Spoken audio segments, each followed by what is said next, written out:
that the quality of food production in the EU remains at the highest standard. By working closely with farmers and giving them the means to produce sustainably, the EU is ensuring a better future for all its citizens. In our second session today, we will discuss the theme of young farmers. And finally, in our third session, we will have an update on the current negotiations on the reform of the Common Fisheries Policy with Ms. Maria Damanaki, EU Commissioner for Maritime Affairs and Fisheries, and with Minister Coveney again. The opportunity to chair this meeting is greatly valued. I look forward to an interesting debate and hope that by conducting proceedings in an open and broadcast live on UPC channel 207 and on the internet, we will provide the citizens we serve with a window into the discussions and debates between European parliamentarians, the Presidency of the EU Council and the European Commission. So can I now call on Commissioner Cholos to make his opening address. Merci beaucoup, Monsieur le Président. Thank you very much, Monsieur le Ministre, Minister. Mesdames et Messieurs, Ladies and gentlemen, good morning. Cela fait déjà presque 3 ans que nous avons commencé les débats publics since we began our pour préparer public cette réforme. discussions in preparation nous for sommes these arrivés reforms. maintenant dans une phase où, And comme we have now got Monsieur le to Président le a disait, point, as nous nous our chairman was rapprochons just assez saying, vite that de we la are phase rapidly finale approaching des the négociations final dans cette negotiation réforme. phase for these reforms. Votre implication de parlements nationaux a And été your très active involvement as national dès le départ parliaments dans has le been débat very public active et right dans from the toutes les word autres go, phases in de the public discussion discussions that de we've had and in propositions all the législatives other que la discussions that we've Commission had a on mis the sur la legislative table. proposals J'essaie de vous tabled by remercier the pour Commission. l'attention que vous And avez I would accordée like to à thank la you for politique agricole all the attention commune, that you have mais paid to the cela témoigne CAP. aussi de But I think l'importance this que also bears l'agriculture witness to the importance et le that rôle que l'agriculture agriculture et and le the role développement of rural jouent agriculture dans and rural pratiquement development tous les États play membres. in all our member states. Mardi et mercredi cette semaine, je serai à On Strasbourg. Tuesday and Wednesday this week, I will be in Strasbourg at the European Parliament. J'espère un vote du mandat And de I do négociation hope that there du will be a Parlement vote européen. for a mandate for negotiation from the European Parliament. Le Parlement européen a accompli un travail très important. The European Parliament has carried out very important work. For the first time, they have been side by side with the Council in the co-decision process, working on these reforms. And I do hope that this co-decision will bring a lot of added value, not just when it comes to the content of the CAP, but also in the perception of this policy in the outside world and in the world of agriculture. So we're in a phase of intense discussions. We don't agree on everything between the 3 different institutions, but what I do begin to feel is that there is a strong consensus on what is essential. That the future of or the future CAP has to be more fair, and that we have to build tomorrow's competitiveness for agriculture around these principles of fairness, so that there is fairness not only between the member states but also outside. The CAP also has to be more open, and it has to be more integrated. We have to include good resource management, not just as an environmental objective, but it has also to be an economic priority, because competitiveness, the competitiveness of European agriculture also depends on how we can maintain essential production factors such as the soil, fertility of the soil, water, access. So we have to look at all of this from an economic point of view as well, not merely an environmental one. The CAP also has to be more open to the diversity of our different territories. This is something that we've had the chance to discuss before. Given how diverse the EU of 27, soon to be 28 member states is, CAP has to take account of this and integrate all this diversity. We have to be able to create favorable conditions for all sorts of, all types of agriculture, so that all of this can find its voice in the common market. So fairness is a point of principle, but it is also one of efficiency. We've had a lot of discussion on these ceilings, but that isn't the only tool to make sure that things are more targeted. How we deal with payments and national and regional convergence, these are also very important discussions to be held, and all of these form part of this principle of fairness. On internal convergence, well, you will know that in the legislative proposal, the European Commission has suggested an equal flat payment, one payment at national and regional level. Now, I have heard during the discussion of these proposals that in some member states and in some regions, this may well cause problems because it could really have a bearing on the competitiveness for some farmers. Now, I have said that we are happy to discuss this issue, but there is a clear red line for the European Commission, and that is that in these discussions on internal convergence, we have to have a clear minimum objective for that convergence. So all farmers that have very low payment levels now have to be able to reach a minimum level.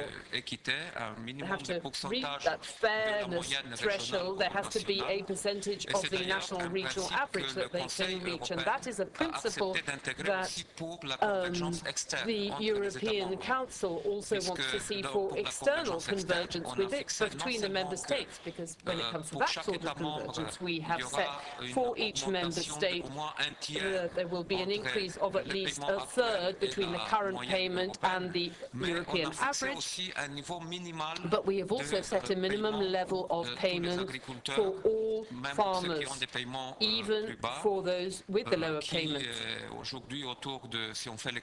And if we do our calculations, it's around 698 euros per hectare that we are suggesting as a minimum payment, and that will bring us to about 75% of the average European payment. So that is a principle in our external convergence plans, and I think it's absolutely essential that we hold to this principle in internal convergence as well. But this development also has to go hand in hand with other tools. Direct payments have to contribute to this, and I'm also thinking, of course, of young farmers, with specific support for young farmers in the first years after they set up on their farm. And I would also like to say to you that I think that this issue of young farmers is a European challenge. The Commission can certainly not accept the idea that this is a measure that is optional for member states. No, it isn't an option for one member state to help others and another not to. It is a European problem. We have a common agricultural policy, and so the future of labour in European agriculture, this common European agriculture, must also form part and parcel of the common agricultural policy.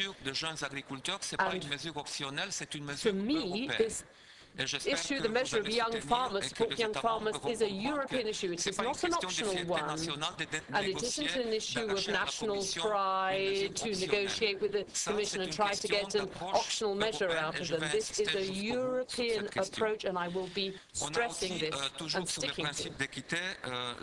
Still on the issue of fairness, on the small and medium holdings, here we have suggested a simplified and a one-off payment, and these measures could really simplify the administrative burden both for farmers and for administrations as well. And as for greening, well, as I said, this isn't merely an environmental issue, it is an economic one as well. We have to integrate the natural resources aspect into farming and production techniques. And so there are three main points here in the CAP. So we've got the direct green aid, conditionality, which stems from European legislation, and then the environmental measures as well under the second pillar. And we have also put forward as an element of discussion on the green payment in the first pillar, the issue of equivalence.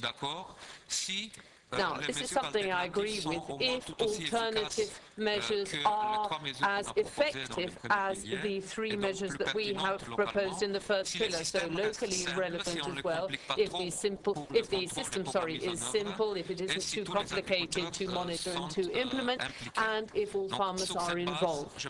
So with that as a basis, I think that we can come up with a package of greening measures that will be simple, effective, and easy to implement.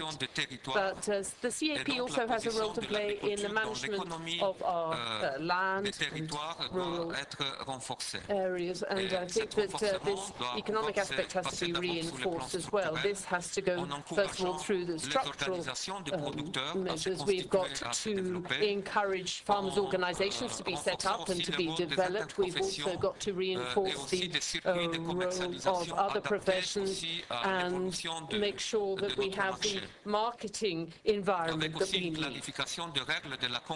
We've also got to clarify competition rules with a view in particular to agriculture. Certainly when it comes to periods of crisis, I think then we have to have very reactive, very rapid measures in place so that we can act when it comes to crisis, whether this is due to natural reasons or whether it's because there are huge price fluctuations on the market or there is loss of confidence among consumers. We need these instruments so that we can act to help certain sectors or certain regions in Europe. But also we've got to look at the different market cycles and public intervention storage as well. That is something that we have to look at and make sure that that is goes hand in hand with the measures that I've just mentioned. And we also have to have a stable revenue stabilization mechanism as well. And this is something that we've included under the second pillar. So these will be the elements that are included in our discussion over the next few weeks and months. And the trilogues will be beginning soon after the plenary vote in the European Parliament. And I do hope that at the end of March the Council will also be deciding on its negotiation position. But I am very confident that under the Irish presidency we are going to be able to be in a position to approach the final phase and come up with an agreement on this policy by the end of June. And I would like to thank the Irish presidency for organising this meeting. And once again, I would like to say that I have absolutely every hope that under the Irish presidency things are going to get going in the right direction. Thank you very much indeed.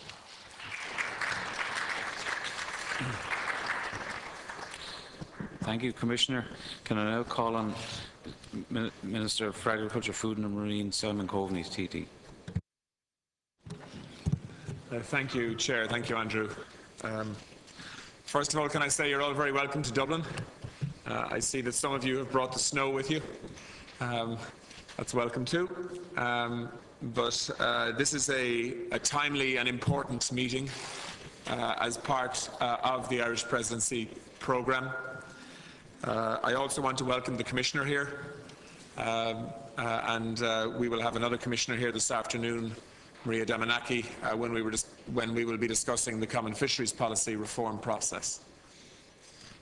When the Irish Presidency began in January, I said very clearly at the time that we needed to move as a union from discussion and debate in terms of the CAP and CFP to actually making decisions. In some ways, we are operating to a very tight timetable. We now have agreement at a council level on the MFF, the budget.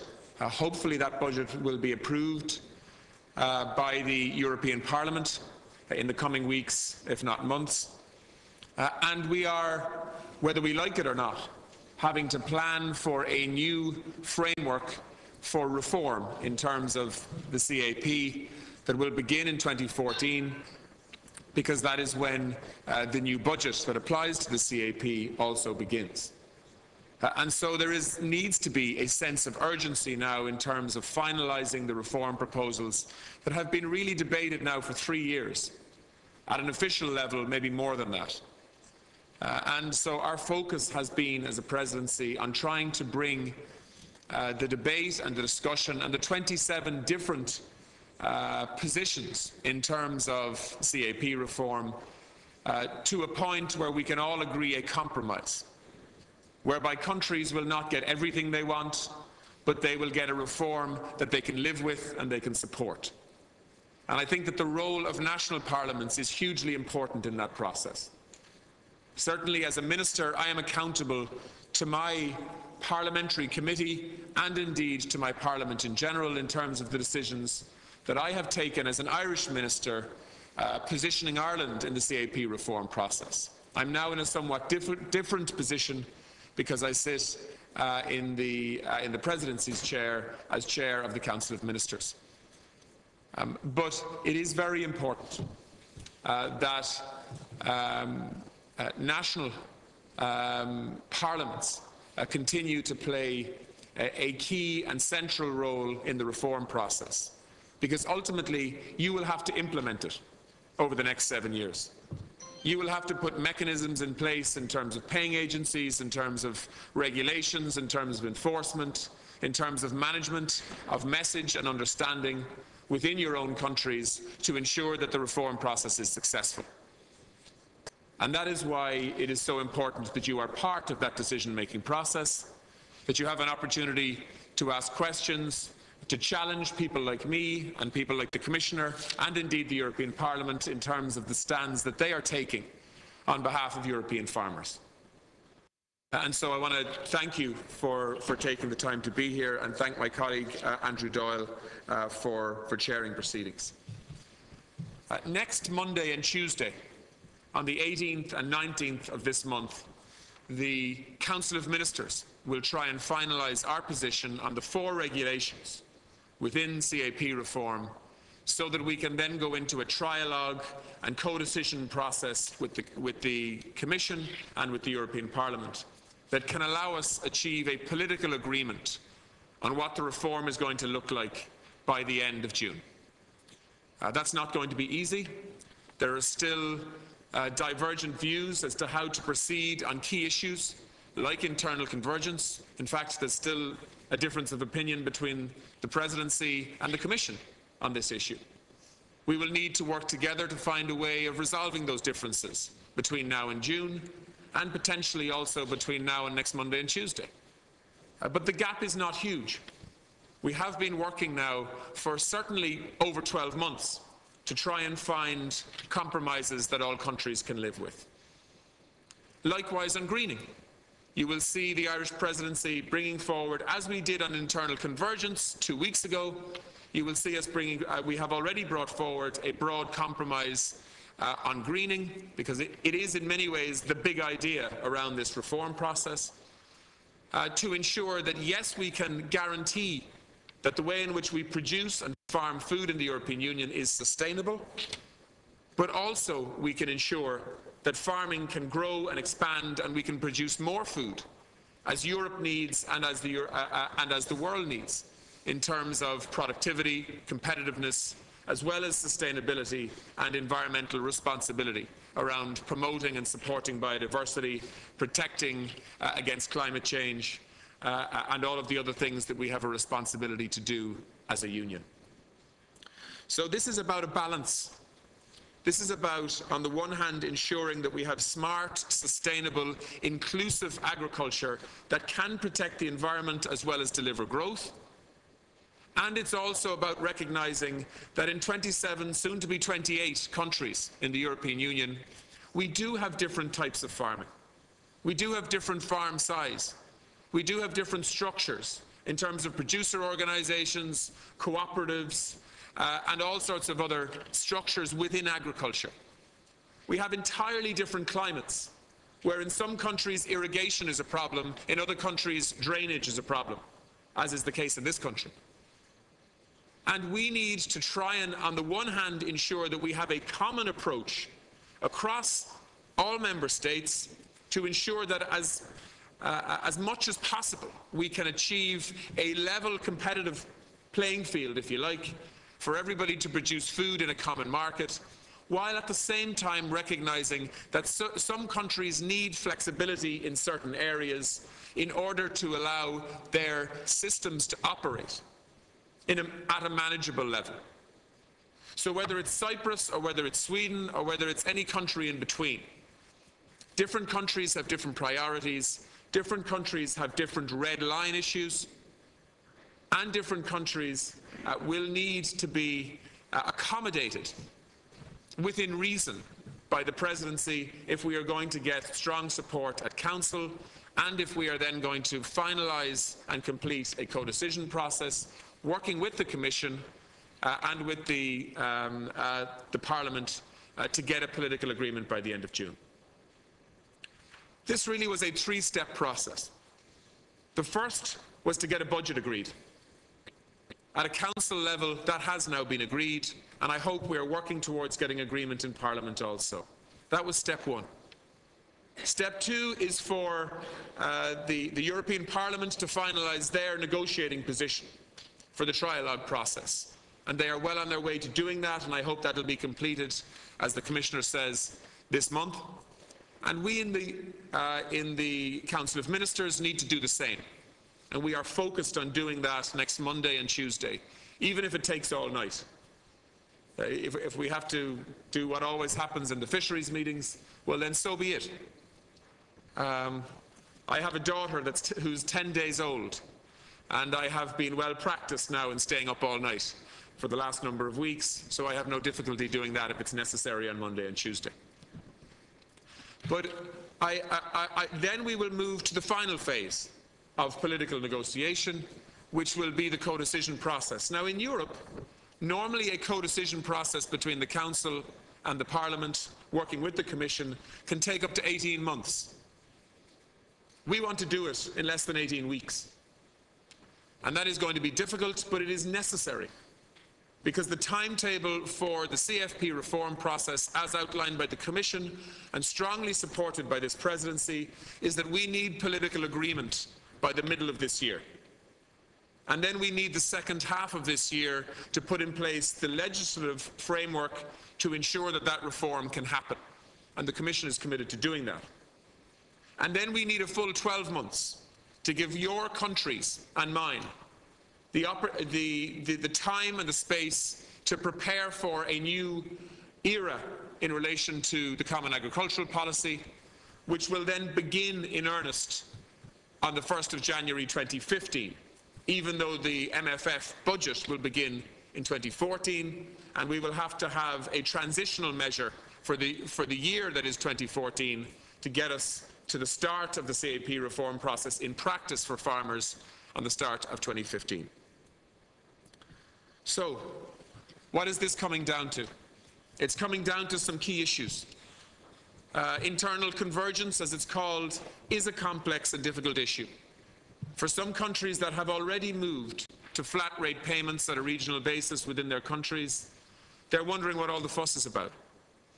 But for countries that still have significant disparity in terms of payments between farmers that have much higher payments because of historical productivity and farmers that have lower payments now because of historical productivity, moving those systems towards flat rate payments is not an easy process. And so we have looked at trying to use the external convergence model that was used politically to resolve the difficulties in terms of the debate around moving all countries towards the same payments per hectare. As a presidency, we are proposing the same political approach to solve the problem for internal convergence. And we think that within the Council we have an endorsement for that approach 2 weeks ago that can be the basis for a compromise now at a Council level, and indeed a basis for a compromise with the European Parliament and European Commission also. There are some still outstanding differences in terms of whether or not there should be a minimum payment that is mandatory or whether it should be voluntary. Likewise, if there should be a maximum payment, and whether it should be mandatory or whether it should be voluntary. And these are the kind of issues that we will debate next week, and indeed for the coming weeks as we build up to the end of June. In terms of greening, which in many ways I think people outside of farming want to see as a real pillar of this reform. They want to ensure that their food is produced in a way that is sustainable, in a way that is not damaging water supply, the environment, the rich biodiversity that many of us have in our countries, while at the same time allowing farmers to get on and doing what they do best, which is to produce food for profit. And so greening, the greening compromise that we have proposed with other countries has essentially been working with the Commission's approach, which was to try and implement a common set of criteria before you would qualify for a 30% greening payment on top of your other payments. And those three criteria, I think, are the basis for a compromise that we need to work with. But there needs to be some amendment to those three criteria, and we have proposed that amendment. In relation to protecting permanent pasture, for example, we've set out three options. Whether or not that protection should apply at an individual farm level, whether it should apply at a regional level and be managed within countries or within regions, and of course what reference period or reference date does that limitation begin from. These are the kind of questions we will solve next week. In relation to crop diversity, whereby the Commission has required that there be crop diversity on farms, particularly arable farms, to ensure that we have crop rotation and so on, that makes sense in terms of farming and land management and soil management. Again, we are looking for a pragmatic implementation of the crop diversity requirements, whereby between 10 hectares and 30 hectares, farmers would be required to have at least 2 crops, and over 30 hectares they would be required to have 3. But that under 10 hectares, that would be a threshold by which we wouldn't require more than 1 crop. And any of you who understand practical arable farming will understand why that is being proposed. And also, which is perhaps the most controversial of the proposals in terms of supporting biodiversity, is what's called this concept of an ecological focus area at a farm level, whereby the Commission has proposed that 7% of the farm would be required to be an EFA, an ecological focus area. The heads of state at the council meeting, when they agreed the MFF, have made the demand and request that by introducing ecological focus areas, we should not be reducing the productivity potential within a farm. And so we need to look at that and reflect on it and find how we can accommodate that within the proposals that the Presidency is bringing. And so we have looked at what the European Parliament has been discussing, and we are proposing a phasing in as a Presidency of ecological focus areas, starting at 3%, moving to 5%, and then a review before moving potentially to the 7% figure that the Commission has looked for. These are the kind of compromises and practical realities that we are now debating and trying to finalise. There's also an issue with greening of equivalence between direct payments in Pillar 1 and rural development payments in Pillar 2.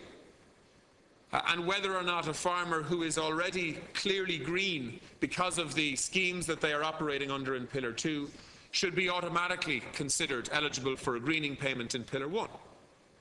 This is the equivalence issue, and that we would try to achieve that while at the same time not facilitating what is called double payments for doing the same thing in Pillar 1 and Pillar 2. So it's about trying to get the balance right between these issues, but we are very much now on the point of finalising compromises and making decisions on behalf of our citizens and on behalf of our countries. And that is why it is really good that we have an opportunity to get your input into that process today. Finally, can I say in relation to young farmers, and this is something that I have very strong views on, and by the way, I'll answer any questions that you'd like me to answer on the other issues that I haven't addressed on things like the single CMO, on issues like sugar quotas, the ending of milk quotas, or whatever you'd like to ask questions on, we can deal with that. But just on young farmers, because that is a theme of today. We have a generational problem in farming in many of our countries. Not in all of our countries, but in many of our countries. In this country, there are more farmers owning land over the age of 80 than under the age of 35. That is not a sustainable way to plan for growth and expansion and innovation in agriculture. And so we need to encourage a generational shift in agriculture, primarily within families. And so the proposals that have come from the Commission in Pillar 1, that countries would be asked on a mandatory or a voluntary basis in my view it should be mandatory, but in an effort for compromise we may well have to look at it being on a voluntary basis, that 2% of direct payments would be put into a pool that would give young farmers under the age of 40 a top-up payment of up to 25% for up to 5 years, to allow young farmers to invest in building their business, in applying innovation to what they do, and so on. We also have accommodation in Pillar 2 to ensure that the Commission incentivises grant aid and supports for young farmers by increasing the co-financing rates for schemes that are targeted at young farmers in Pillar 2. So there is a strong theme in this CAP reform process of prioritising and positively discriminating in favour of young farmers to actually try and force innovation and generational change into agricultural production across the European Union, which in my view is a good thing. And in my view is also a necessary thing at a time when we need to find jobs for so many young people who cannot find work.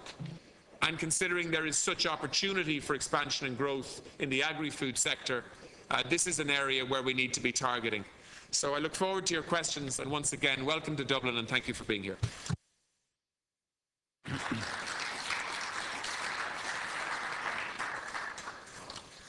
Thank you, Minister.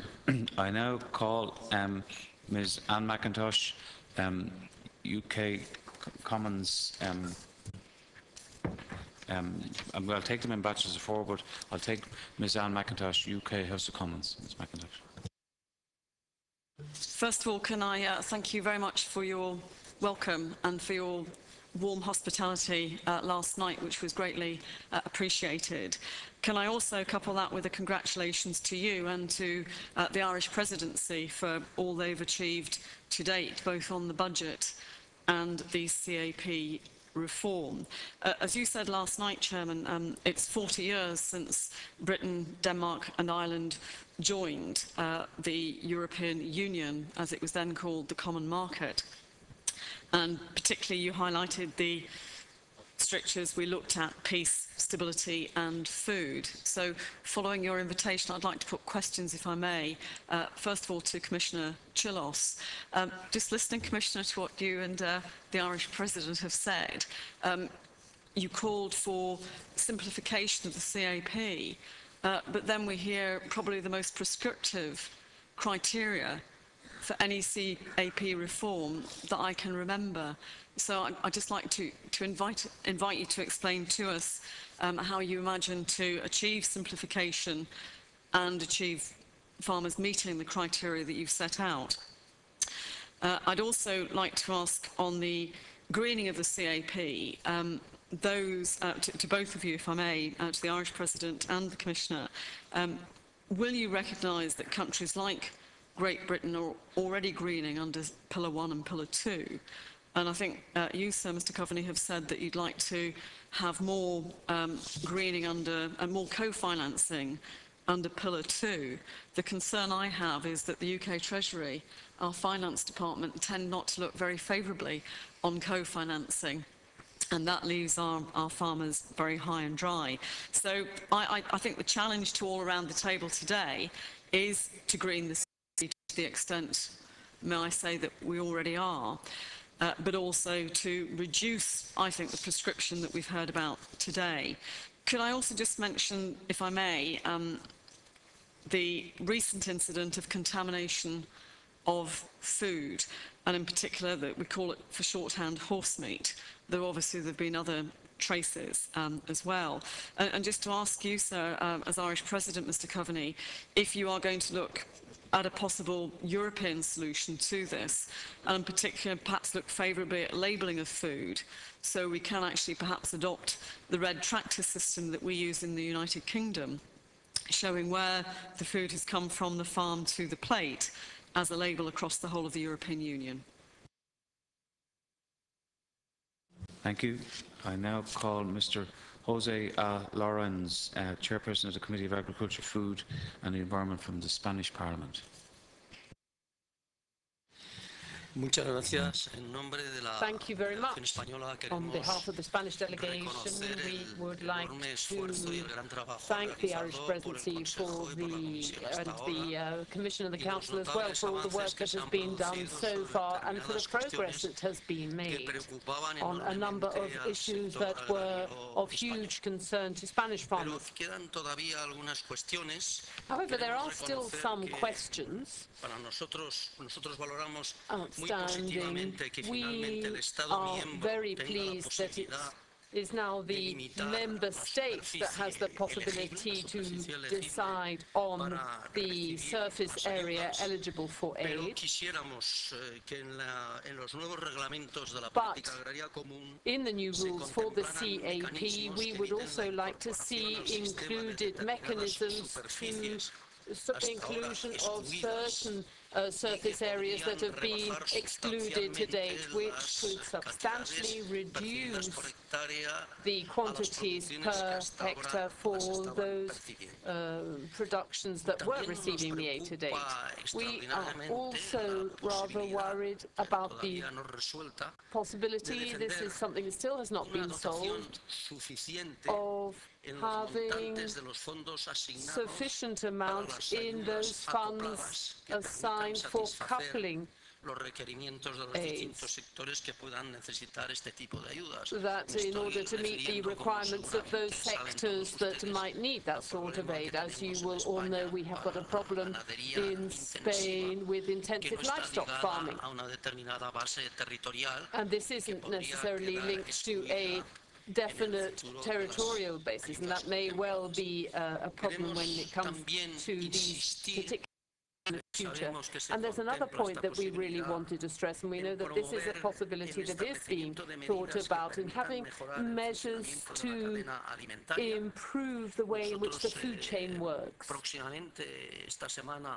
Now, this week, we are going to be launching legislation to improve the food chain, and that will be done in Spain. We think that it is an absolutely excellent piece of legislation, not just for this legislature, actually, but in comparison with many others as well, because we're trying to bring together the huge variations in prices, the huge difference there is actually between what the consumer price and what the producer actually receives, and this is something we see throughout the food chain.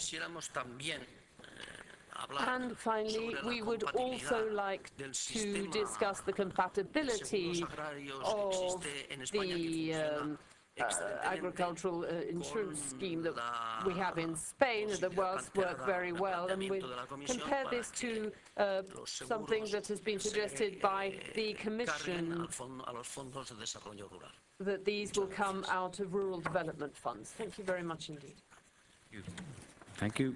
I now call Mr. Germinal Piero from France, from the French Parliament. Je vous remercie. Ma question s'adresse à Monsieur le Commissaire d'Affaires Cholos. D'abord, je voudrais le féliciter et dire que nous nous réjouissons de sa volonté de construire une véritable politique européenne avec des règles communes qui s'imposent à l'ensemble du territoire européen, et aussi sa volonté de rendre plus acceptable la PAC par l'ensemble de la société. Mais nous avons aujourd'hui une inquiétude forte. Le prix des céréales est très élevé.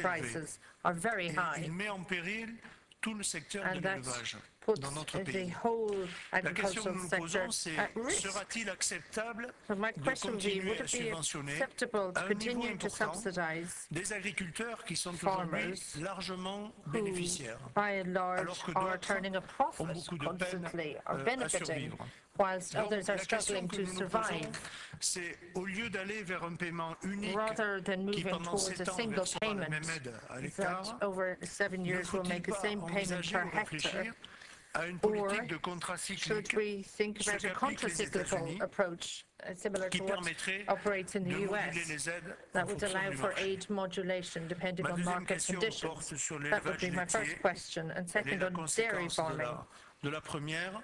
Aujourd'hui, arising les from coûts de the first production, question, current essentiellement du production fait costs, du relèvement du niveau des aliments, because ne of couvrent the pas cost of le prix du feed, marché et don't beaucoup actually d'éleveurs cover laitiers market prices, and sont many au dairy bord de la farmers faillite. are Donc, nous nous facing demandons quelles bankruptcy, mesures going la out of Commission business. peut prévoir pour We compenser. wonder how the En Commission tout could cas, compensate for these circumstances. plusieurs organisations appellent ici à la Many mise en place d'une organizations agence de are calling surveillance for et je a voudrais savoir quel est supervisory votre avis sur ce agency or sujet. monitoring Je vous agency to be remercie. set up, and I wonder what your thinking is on that. Thank you. Thank you. I now call Ms. Ulrich Hofkan from the chairperson of the German Committee on Ja, ganz Agriculture and herzlichen Consumer. Dank. Thank you very much. Zunächst einmal mein Dank auch an die irische And thanks to Präsidentschaft the Irish und die presidency Zielsetzung, einen politischen Beschluss for im Juni 2013 aiming for a political decision in June of Ich möchte aber 2013. auch nochmal mein Bedenken I'd also like to und share hoffe, some dass das thoughts with you, Europäische some Parlament concerns, and dieses auch hopefully aufgreift, denn the erstmals haben wir einen European Rückgang Parliament will von take up some of 3% these bei den issues, mittelfristigen the Vorausschau. 3% Ich halte target das für for eine schwierige midterm Situation und denke, es kann da auch sehr stark zu einem objectives. Rollback I think this der could lead to a europäischen Politik rollback kommen durch eine of solche European Entscheidung. policies with the decisions Zur such as ersten that. Säule möchte ich On the first sagen, pillar, einige Details aufzugreifen, die pick jetzt up on some of the gerade details in there diesen Tagen diskutiert that werden are im going to be Europäischen discussed Parlament. in the European Ich denke, es Parliament ist wichtig, during dass this das week. Greening I think obligatorisch it's ist, important aber that hier in greening be Deutschland, ich vertrete compulsory. den Bundesrat, We're wollen keine representing the Stilllegung, Bundesrat here, and so we don't want set aside, but rather an ecological greening approach worked into the strategy.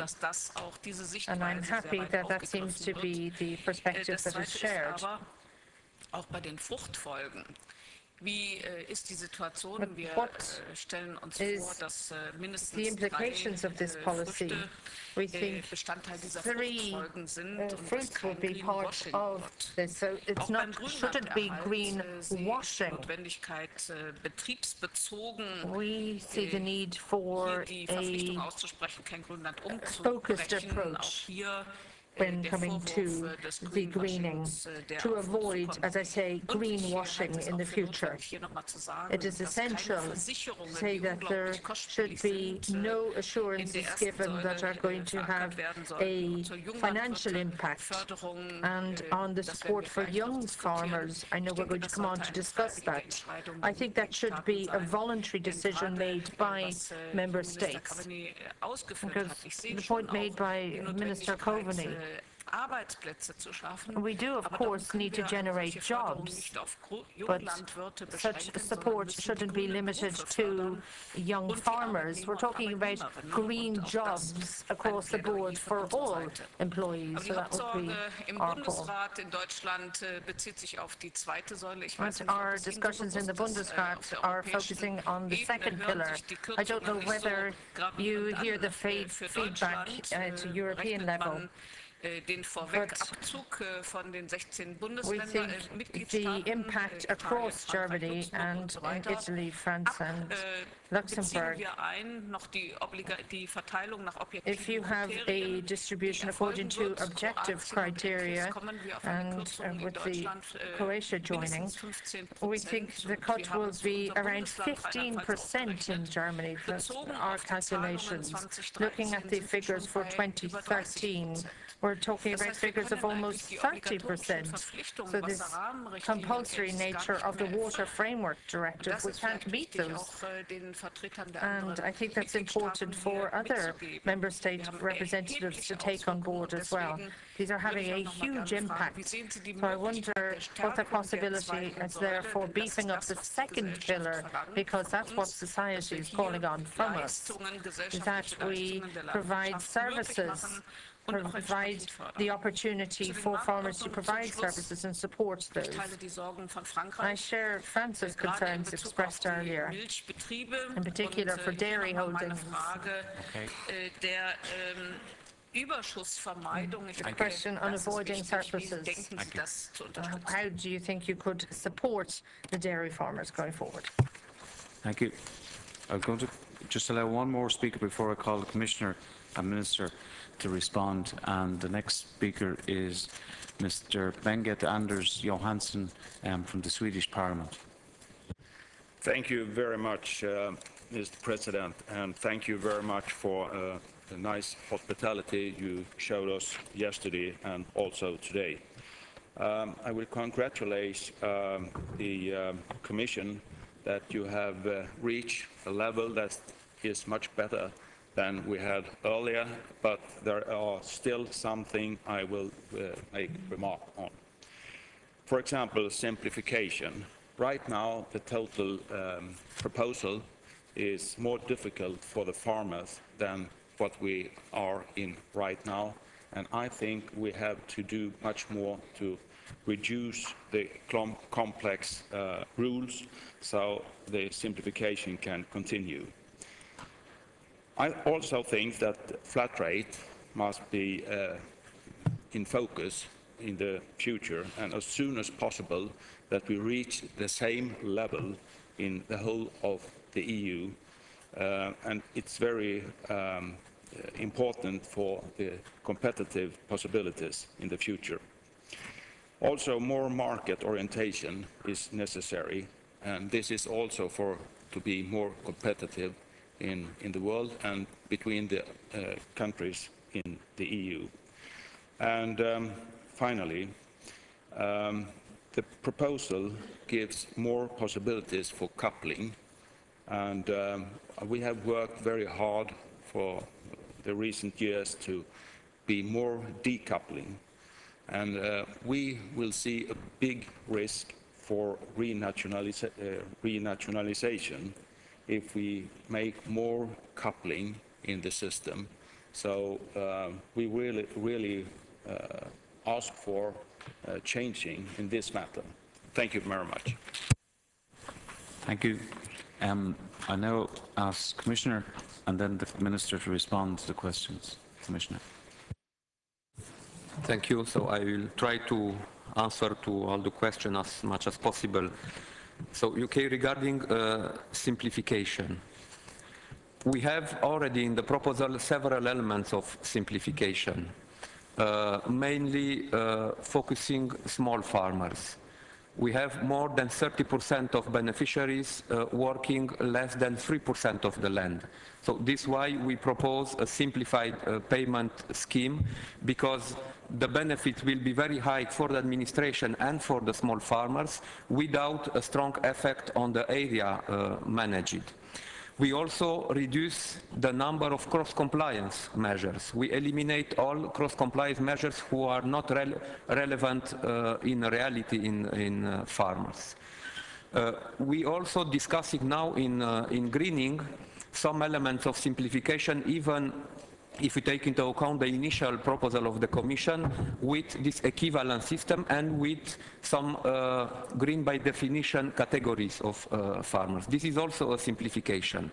But on the other hand, please take into account the fact that a flexibility or too much flexibility for each member state means also to complicate the system and to create very big differences of treatment between farmers and between member states.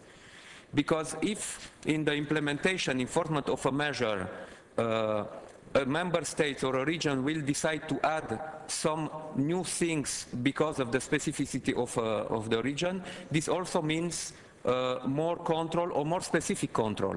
And one of the complications is to have too much specific control. If you have in the flexibility too much category of farmers, it means more specific controls targeted to some category of farmers. So this is why with the simplification and with this flexibility for the member states, my intention is also to give flexibility, but as simple and as clear as possible.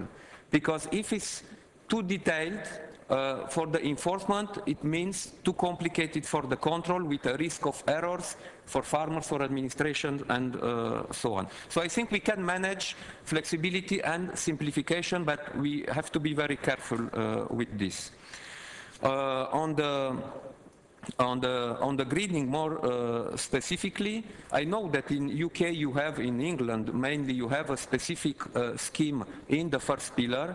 We are ready to analyze this in the framework of equivalence, but we have to have a minimum requirement as close as possible to this, to the ambitions that we have with these three measures proposed in the greening.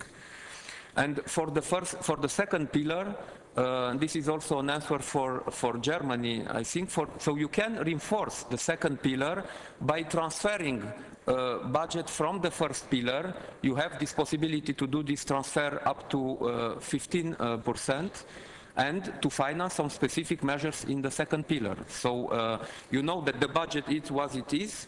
We cannot reach more, and now it's also up to us to how to manage this. So for the member states who want more budget in the second pillar for a reason or another, they can do this with this transfer.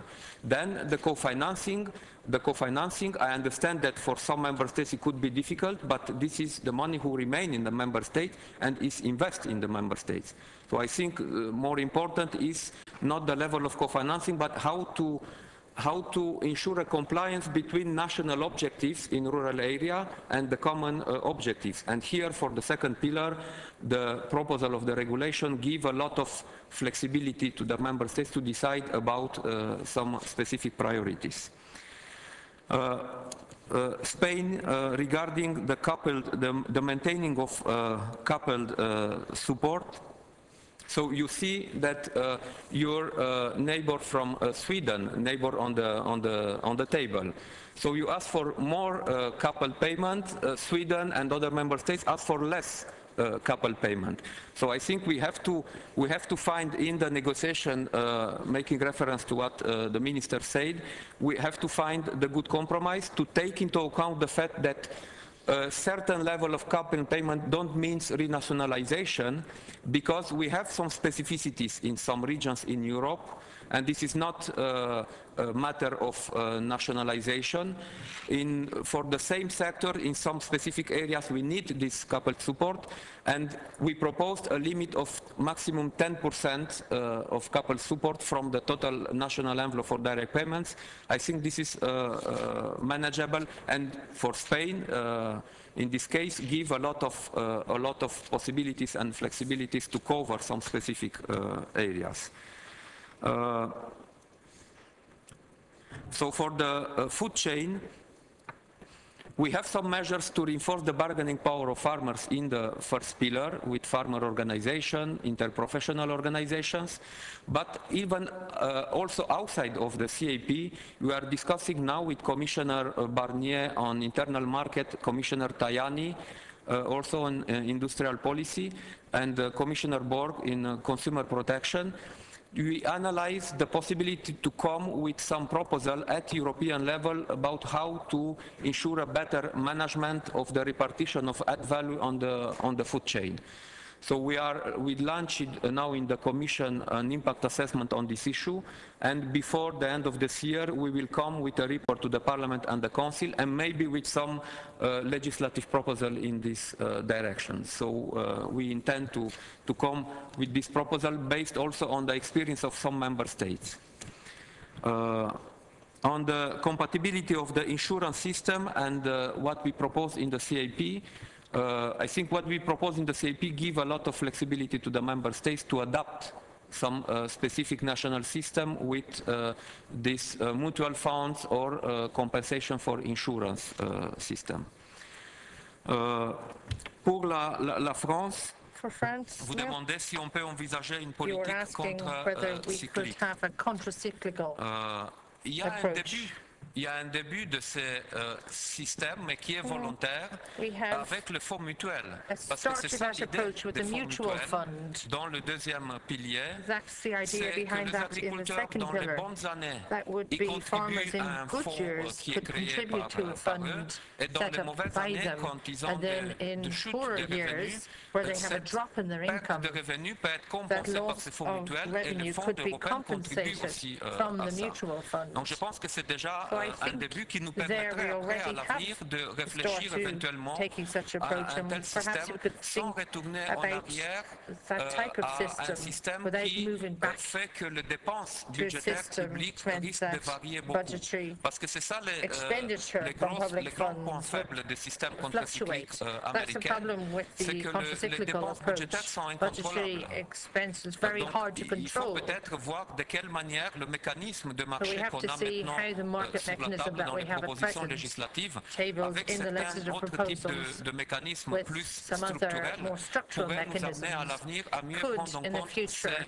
allow us to variations et ces take account différences of entre un these secteur et un variations autre. and the differences Mais from déjà sector pour to le paiement sector. direct, But for direct avec payments, les systèmes already, de rééquilibrage des with aides, the plus rebalancing of primes aid pour les approach, premiers plus hectares, peuvent prendre en compte the extra des payments for systèmes initial hectares. agricoles plus This could intensifs, lead notamment to more les intensive élevages, farmers, in particular et those with réduire un peu le livestock, paiement pour les céréaliers qui ont des and paiements, slightly notamment lower d'après ce que je sais en payments for France, cereal des paiements farmers. assez élevés I et des know the prix payments to them in élevés France are aussi. quite high. Sur le lait, ce que je peux vous dire maintenant, On c'est que dairy cette année, and the milk sector soit now, en juillet, soit en septembre, either on in va July or organiser une September, conférence we'll be européenne dédiée organizing a spécifiquement au European secteur laitier conference pour en focusing débattre on the de dairy l'avenir de ce sector secteur to discuss the avec les future éléments of the qu'on a dairy déjà dans les industry, propositions législatives ou looking qu'on at a some déjà of dans the la content from législation the current européenne et proposals voir s'il y a and besoin existing EU d'autres types d'éléments legislation, à and mettre en examining place au whether niveau we européen need avant la fin des further quotas developments de before 2015. the expiry Donc à of cette quotas in occasion, on aura 2015. l'occasion d'en discuter avec la And with that profession, conference, avec we'll les have an experts, opportunity to discuss with s'il y a besoin d'autres industry and types with experts de mécanismes whether there à are prendre en other compte. mechanisms that need to be rolled out.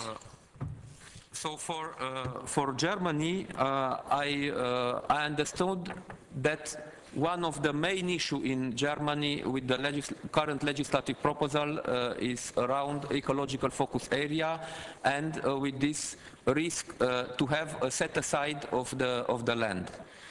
This is why we proposed, from one hand, this equivalence of some greening measures with the measures that you can have in the second pillar.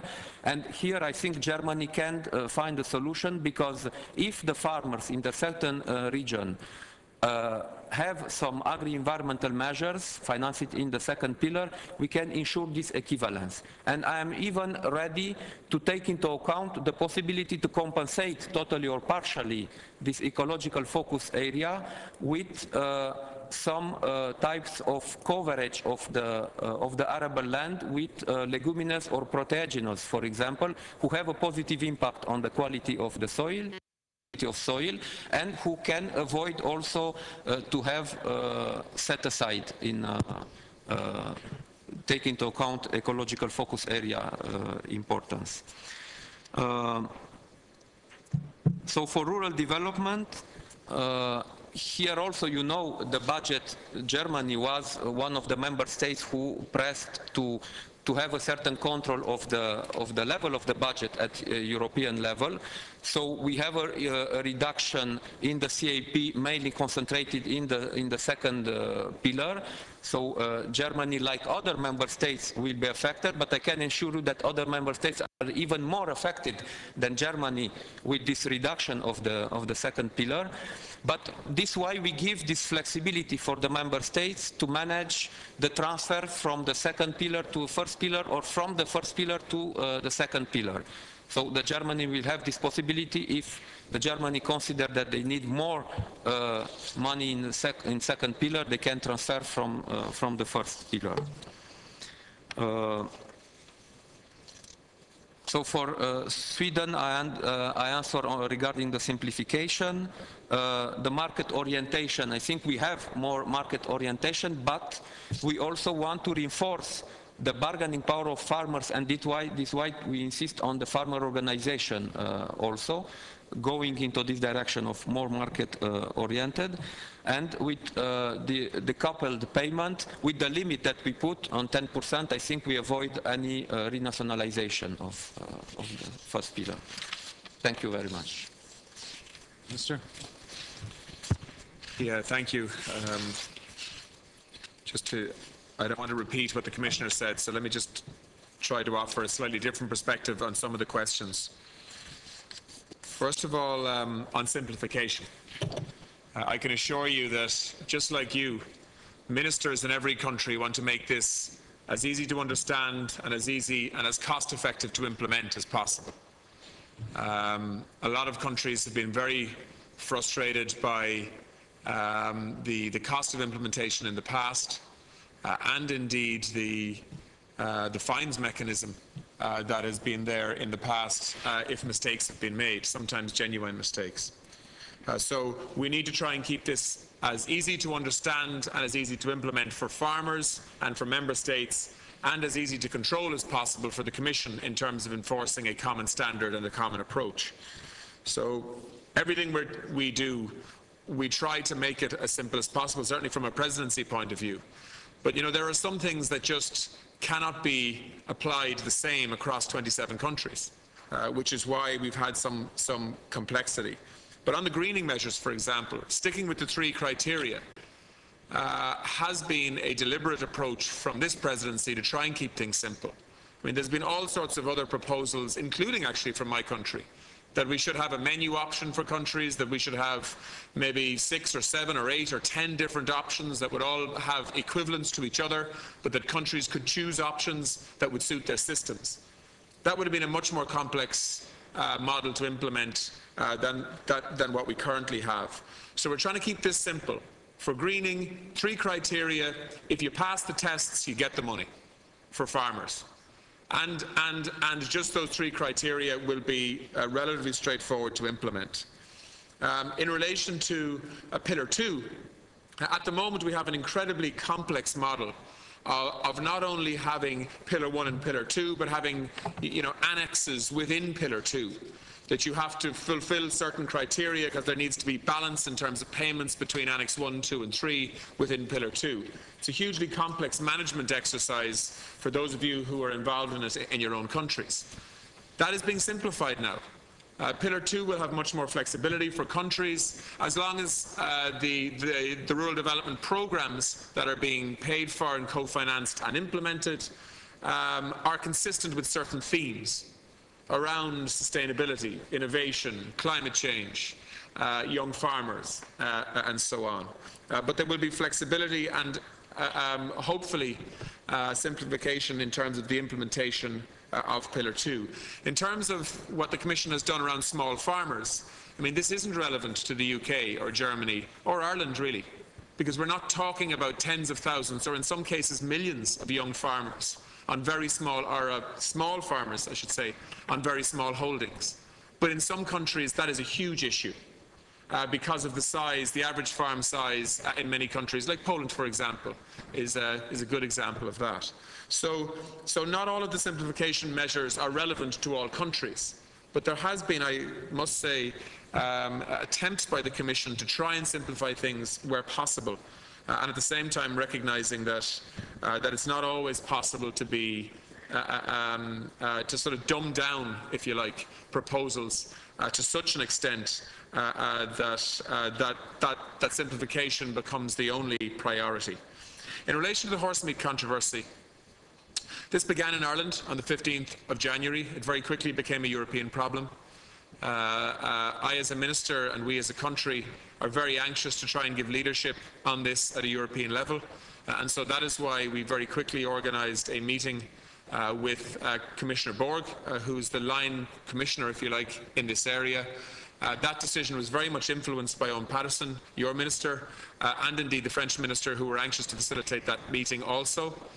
We have subsequently got a European response where we now have a European-wide DNA testing program, initially for 1 month, to be extended in all likelihood for another 2 months after that, to be sure that we get a handle on the extent of the problem at a European level from a DNA testing point of view, which is the only way you can establish the extent of this problem, as we know. And we also have targeted the horse meat sector for testing also, testing for phenylbutazone at a European-wide level now, also requiring that countries would actually test for bute in horse slaughtering facilities to ensure that horses that are going into the human food chain are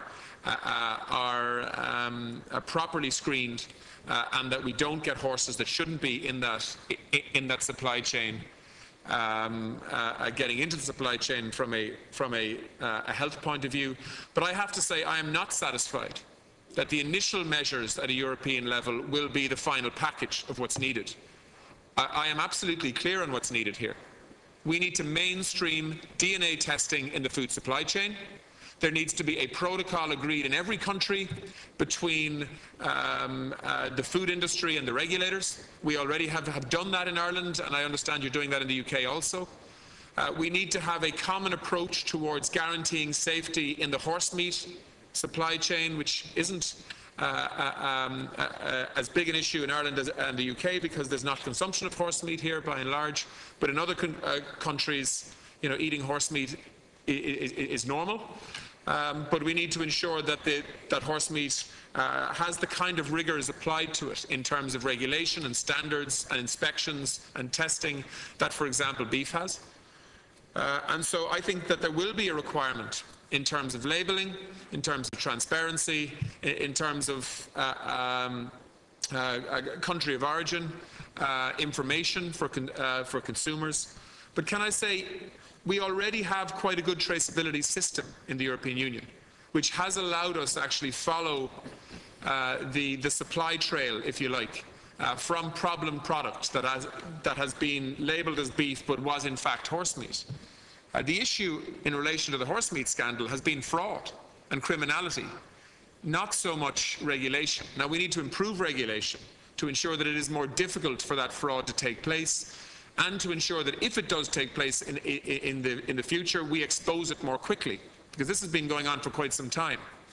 And so I think that countries individually, certainly my own country, will be implementing strict controls and measures, having learned lessons from what has happened here.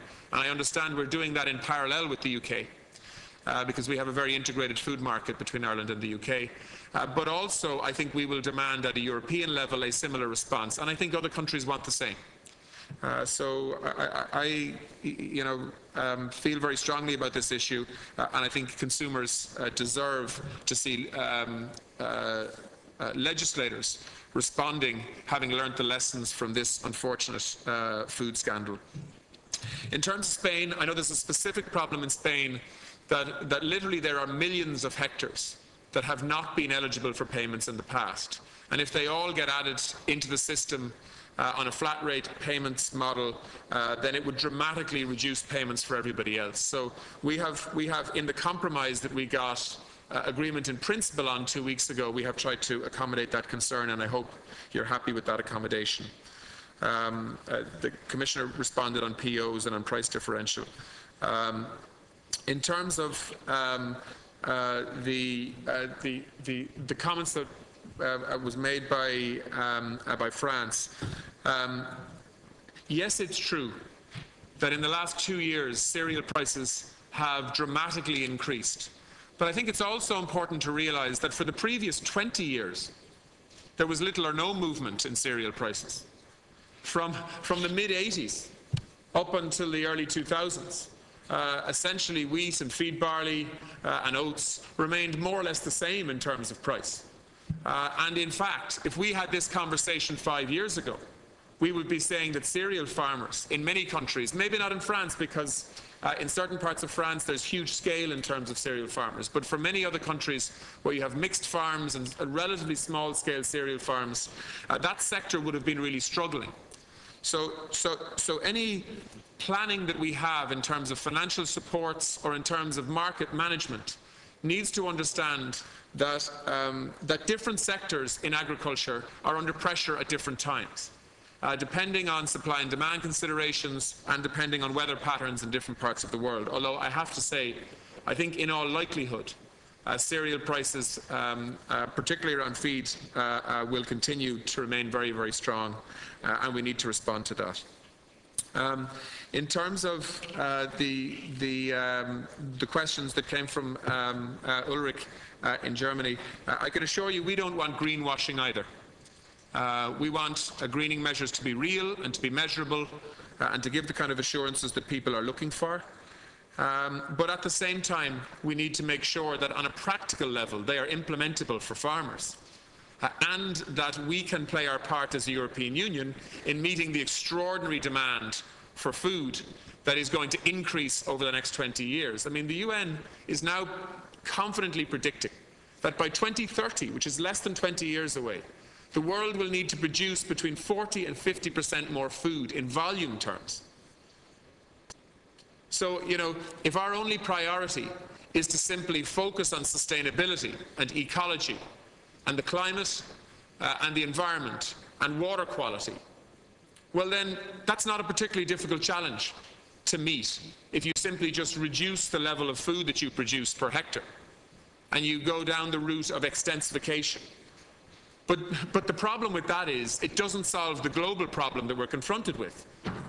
Anybody can protect all of those priorities by simply producing less. The real challenge for the European Union is how do we produce more and still protect the climate and protect, you know, biodiversity and sustainability and all of the rest of it. That's where innovation and technology has to be supported through the new CAP. And that is where you get this complex political negotiation between, on the one hand, allowing farmers to commercially produce more, while at the same time ensuring that there are rules in place to ensure that they do it in a sustainable way. In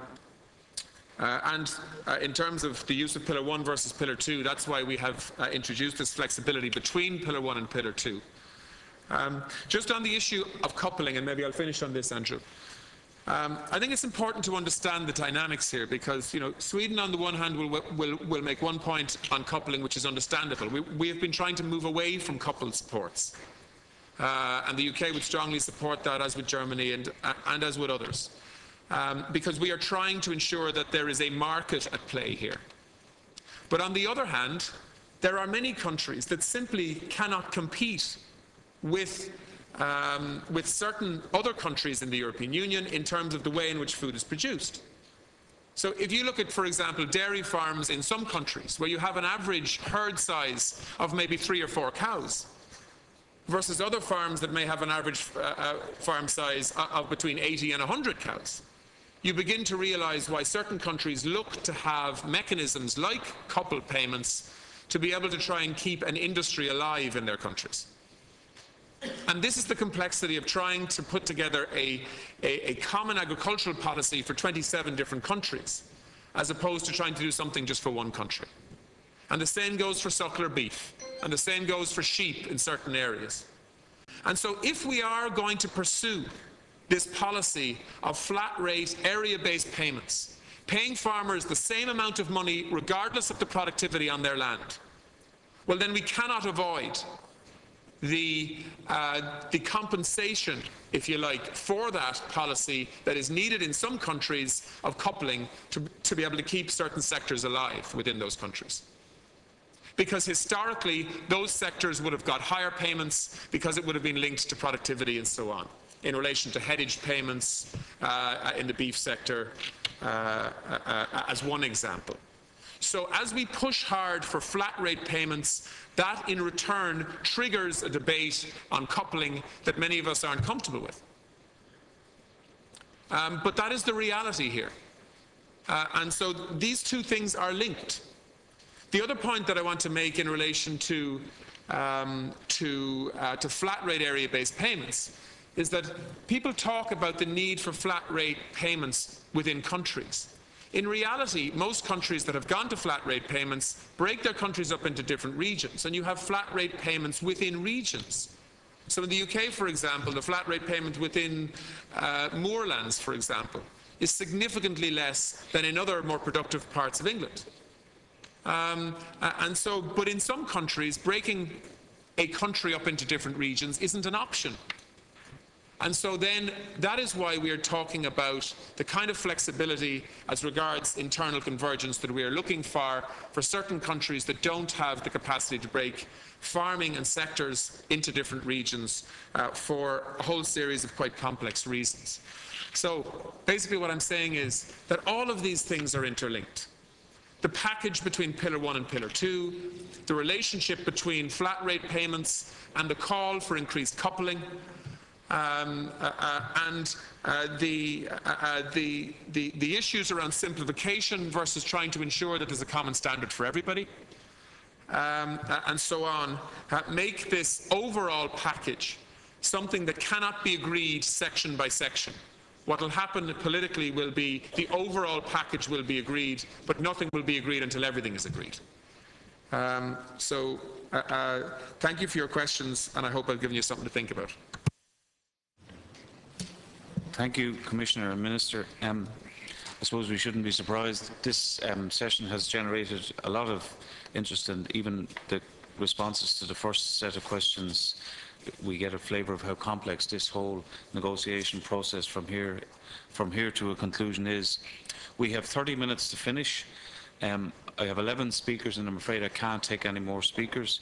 So what I propose to do now is take each speaker, if you could pose your questions. I'm going to limit the remainder to 2 minutes, I'm afraid. So, and then I will take the Commissioner and the Minister at the end, and we conclude at 10:45.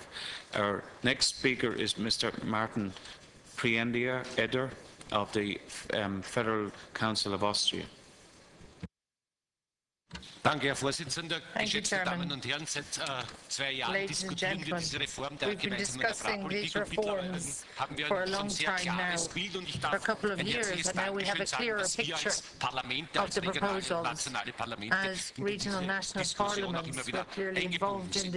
Es liegt der Finanzrahmen am Tisch, der uns nicht mit Freude erfüllt, aber zumindest einen gangbaren Rahmen vorgibt. Für uns in Österreich war bisher der Bereich der The environment measures in the second pillar are very important for Austria, and I'm grateful to the Commissioner that they explained during their visit to the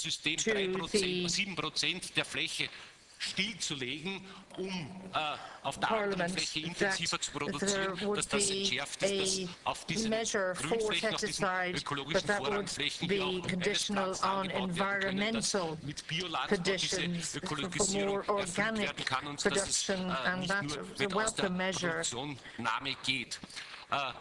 Es ist für uns aber auch insofern wichtig, dass die Umweltmaßnahmen im bisherigen Umfang erhalten bleiben, wenn die Europäische Union jetzt den Finanzierungsgrad erhöht und nicht wie bisher 50% Finanzierung der Union und 50% der nationalen Staaten am Tisch liegt, dann besteht hier die Gefahr, dass weniger ökologische Maßnahmen umgesetzt werden können und das sollte nicht der Fall sein. Für mich ist es auch wichtig, dass die nationalen Staaten zusätzlich noch ökologische Maßnahmen implementieren können und was auch aus unserer Sicht noch eine wichtige Maßnahme sein muss, dass diese langsame Landung des Soft Landing auch entsprechend national umzusetzen ist. Danke. Can be implemented at a national level according to national circumstances. Thank you. Thank you. I now call Ms. Nathalie Mouel of the Belgian House of Representatives. Thank you. I have a question for the Commissioner. This reform is difficult. It's very difficult for Belgian farmers. We lose more than 800 million euros the next period. This is a loss of more than 20% and a loss of 100 euros a hectare. So, Commissioner, last week you've met some young farmers in Belgium and they told you their worries, their problems. So, and I agree with you, we should have a policy, a common policy on young farmers. It can't be optional. I think it's the responsibility of each country present here. But my question, I asked a question in Cyprus, it's about the unused means, the unused part of the budget. A very important issue for Belgium. And for us, they do have their place in the discussion. We want to know, can we use them? Can we move them from Pillar 1 to Pillar 2 with or without co-financing? In the beginning, Commissioner, you told that we must focus sur l'essentiel. Vous avez dit que la PAC doit être plus ouverte pour la diversité de nos territoires. Has to be more open to the diversity of our territories. We need these That's the case for Belgium too. Keep them in the discussion. We need a global, a general solution. Thank you. Thank you. I now call my colleague Pat Deering from the Irish Committee on Agriculture, Food and the Marine. Thank you, Chairman. My question is directed towards the Commissioner. And first of all, I'd like to welcome here to Dublin and to Ireland. As you know, Commissioner, in Ireland we produced a document a couple of years back called Food Harvest 2020, which set out specific targets for food production over the next number of years. Our targets are very ambitious, but we would hope to achieve them. But with some of the proposals that are being proposed at the moment, it would have serious consequences for that achieving those targets. So I think the question I would really ask you is, the active farmer in Ireland is a big issue. What is the active farmer? We would see that the active farmer should be linked to production. Over the past number of years, a lot of our farmers would have become very intensive in certain parts of the country as opposed to other parts of the country. And in some parts of the country, the active farmer is not possible to become any more active. So we would hope that maybe the active farmer would be linked to production in a way that would benefit those intensive farmers. And the issue of flexibility, I think, is essential as well. I'd like to ask maybe for your opinion on that particular issue as regards the flexibility towards the active farmer, towards the commercial farmer, and towards the production end of it. And the second question I would have for you, and first of all, I would like to welcome the initiatives towards the young farmers. I think they're very welcome. But I think at the other end of the scale, there must be some initiative for the older farmer to have them exit the system to make way for the younger farmer. So maybe I'll ask your opinion on that particular issue. Thank you again. Thank you, Pat. Next is from the French Senate, Ms. Renée Nicou.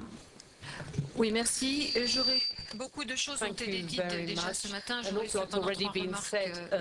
L'un des objectifs de la réforme de la PAC consiste à aller vers plus d'égalité entre agriculteurs. Pour cela, il faut que les niveaux d'aide du premier pilier convergent entre États membres, comme cela est prévu, mais il faut aussi que les aides convergent au sein de chaque État.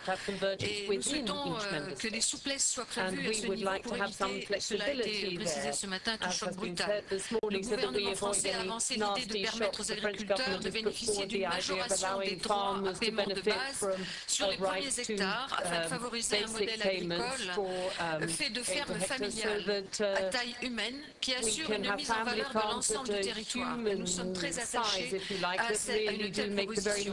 Ma deuxième remarque concerne le verdissement, axe majeur de la réforme. Celui-ci doit être exigeant mais aussi intelligent.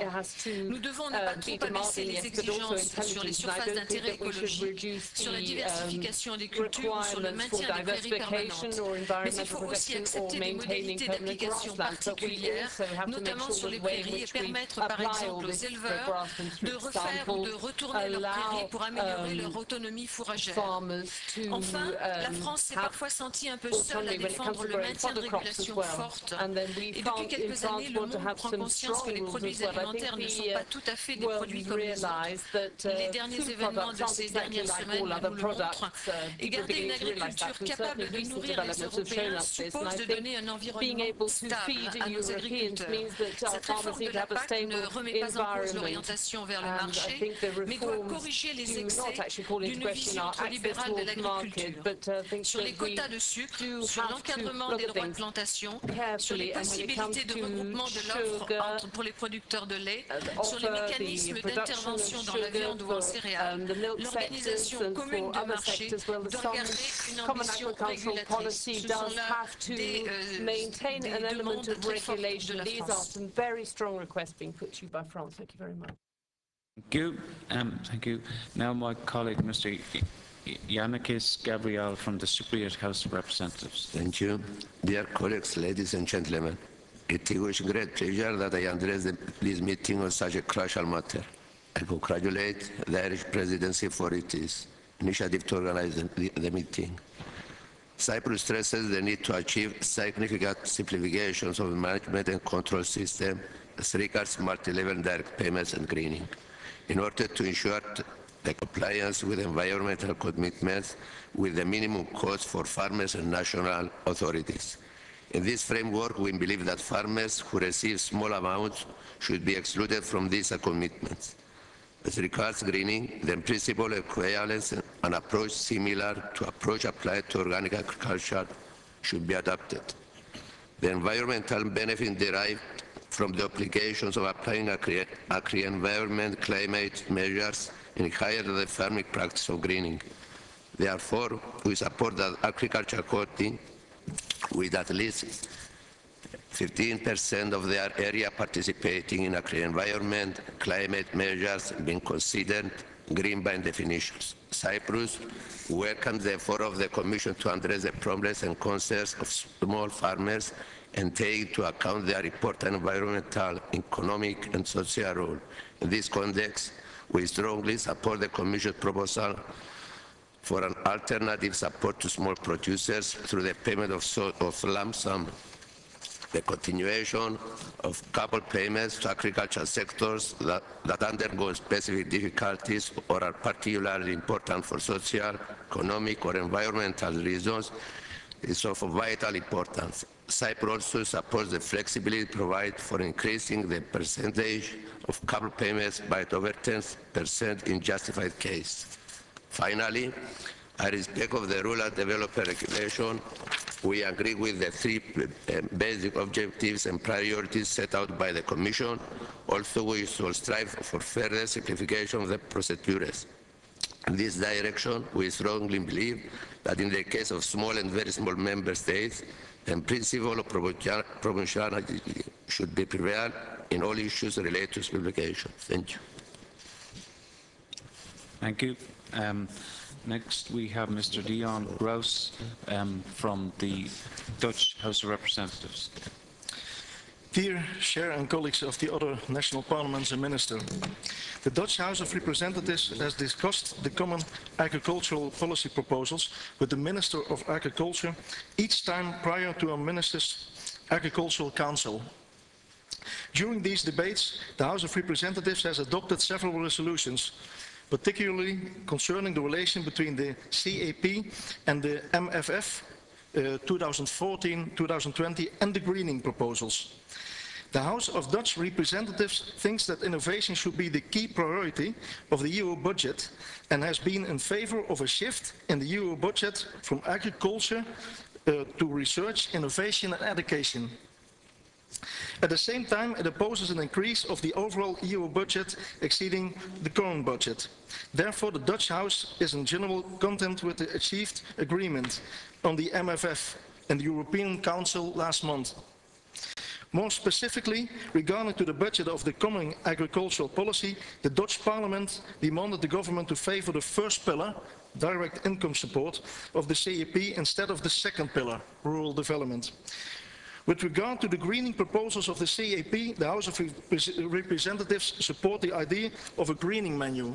Grazing, that means that the cattle being outside in the meadows instead of inside the barns, and nature management should be elements of this menu, and farmers' corporations should also be eligible for subsidies.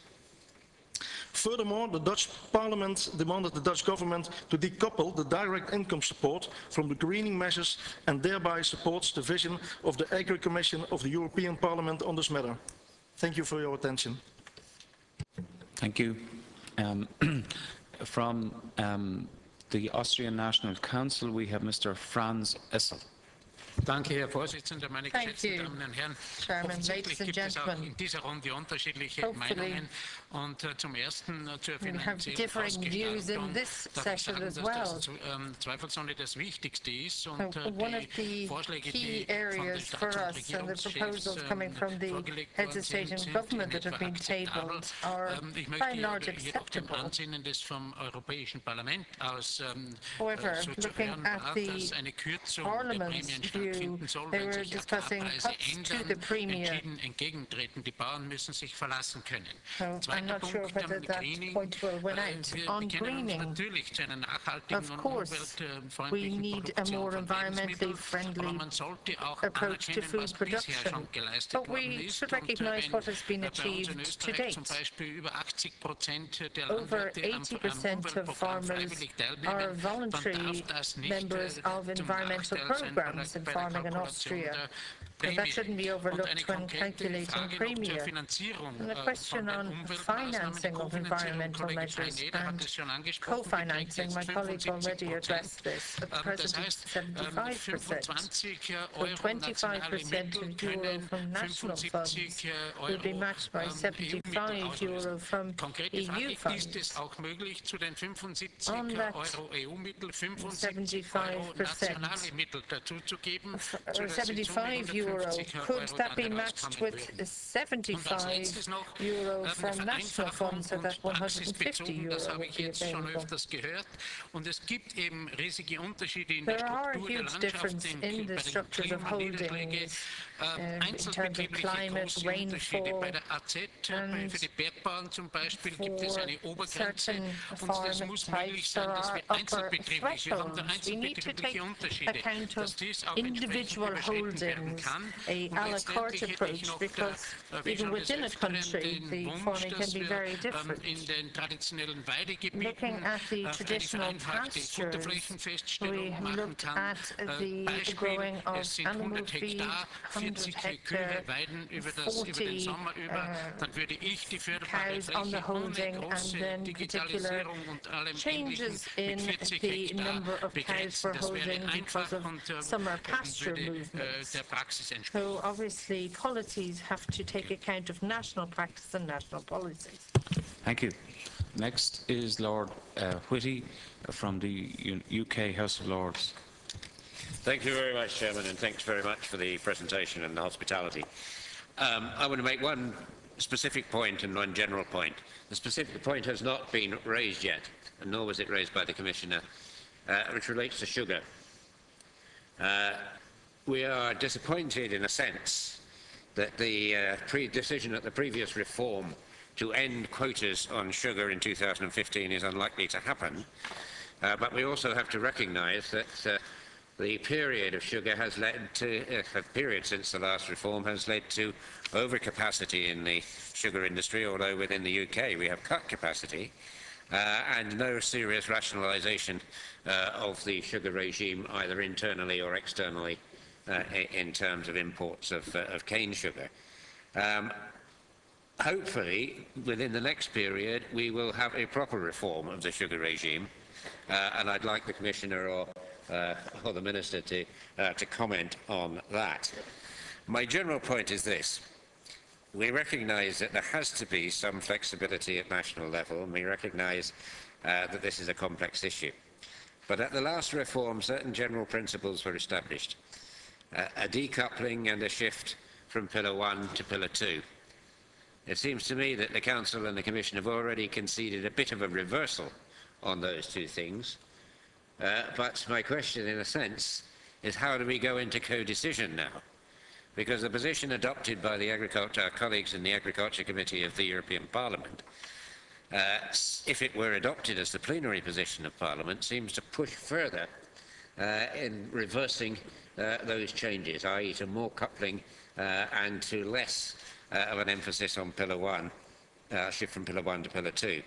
I would counsel the Commission and the Council to resist that pressure, because unravelling the principles that were established last time is a very dangerous move and would actually make European agriculture less competitive, not, as some claim, more competitive.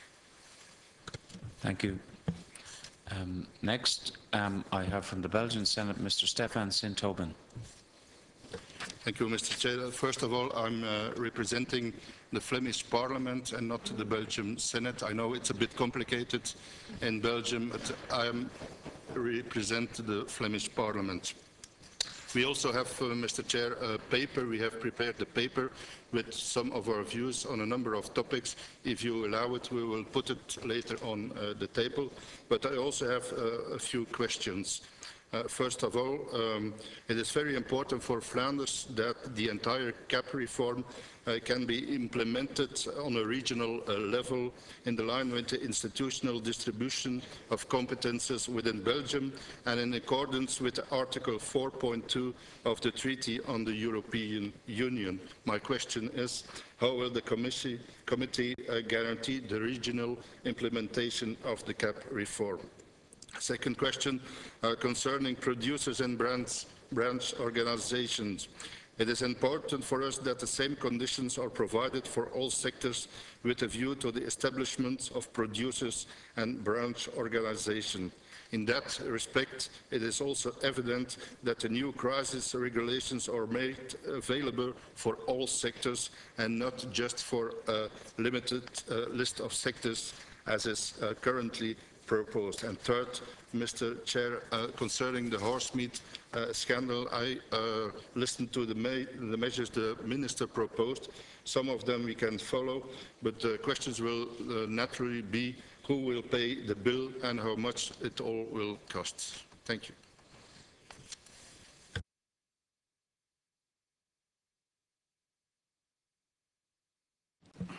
Sorry.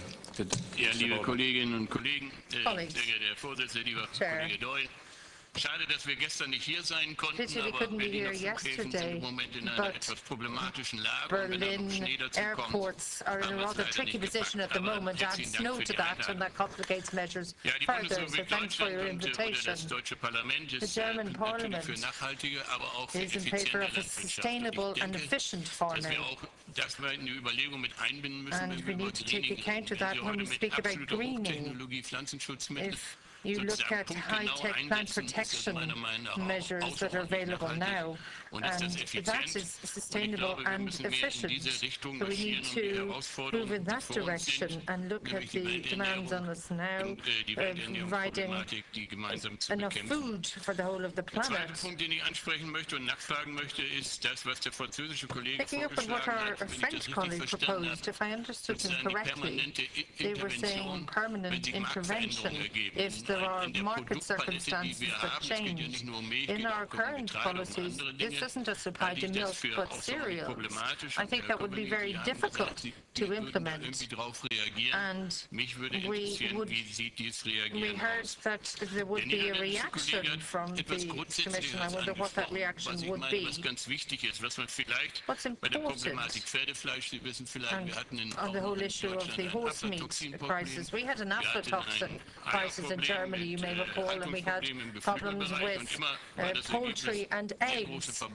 The results led to consumer uncertainty, and we have difficulties at the moment in European products accessing Russian markets.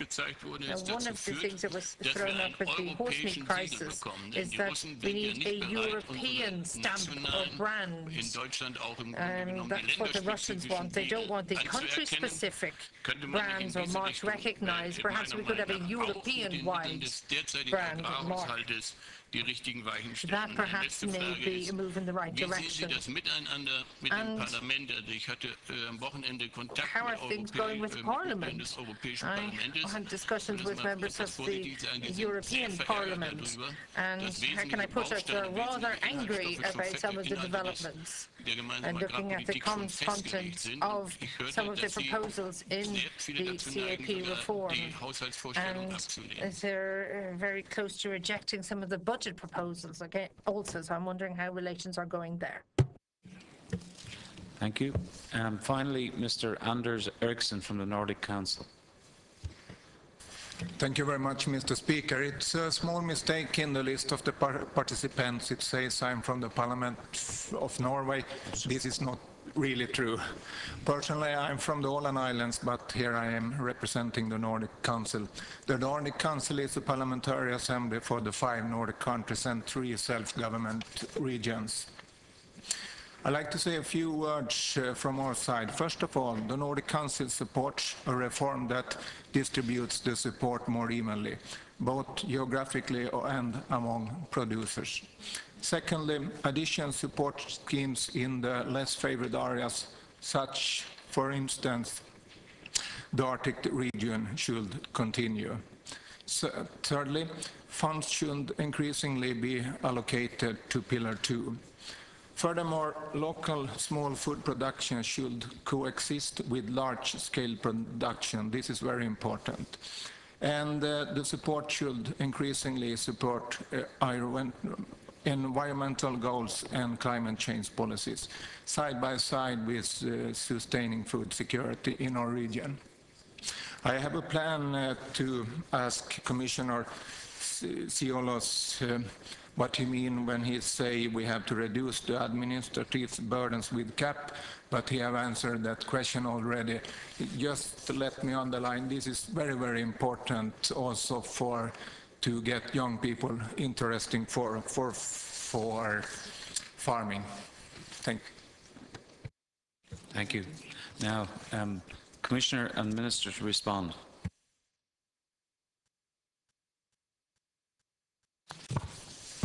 Oui, donc l'Autriche. J'ai deux questions sur le verdissement et mesures environnementales. Le fait qu'on a le verdissement au premier pilier, cela ne veut pas dire forcément qu'on aura moins de mesures environnementales au deuxième pilier. Et c'est là pour deux raisons. Puisque ce qu'on a proposé dans le premier pilier, c'est une approche générale européenne, alors qu'au deuxième pilier, les mesures environnementales visent surtout des questions spécifique d'une région à une autre. Et pour le deuxième pilier, il y a un paiement compensatoire. Bon, bien sûr, on a proposé d'avoir les mesures de verdissement comme baseline pour les mesures environnementales. Mais cela, c'est pour éviter de payer deux fois la même chose. Mais ce qu'on a proposé dans les mesures de verdissement, ce sont des choses très simples. Donc, au deuxième pilier, on paye les agriculteurs pour tout ce qu'ils font au-delà. Par exemple, on a proposé au premier pilier le maintien de pâturage permanent. Mais pour tout ce que l'agriculture fait en plus de maintien, sur la manière dont il conduit le pâturage permanent, cela peut être financé au deuxième pilier dans les mesures environnementales. Donc je ne pense pas qu'il y aurait des risques pour les États membres qui le souhaitent de faire moins au deuxième pilier. Je comprends aussi que l'Autriche souhaite pouvoir payer plus dans le programme environnemental. Là, pour certaines mesures, cela est possible.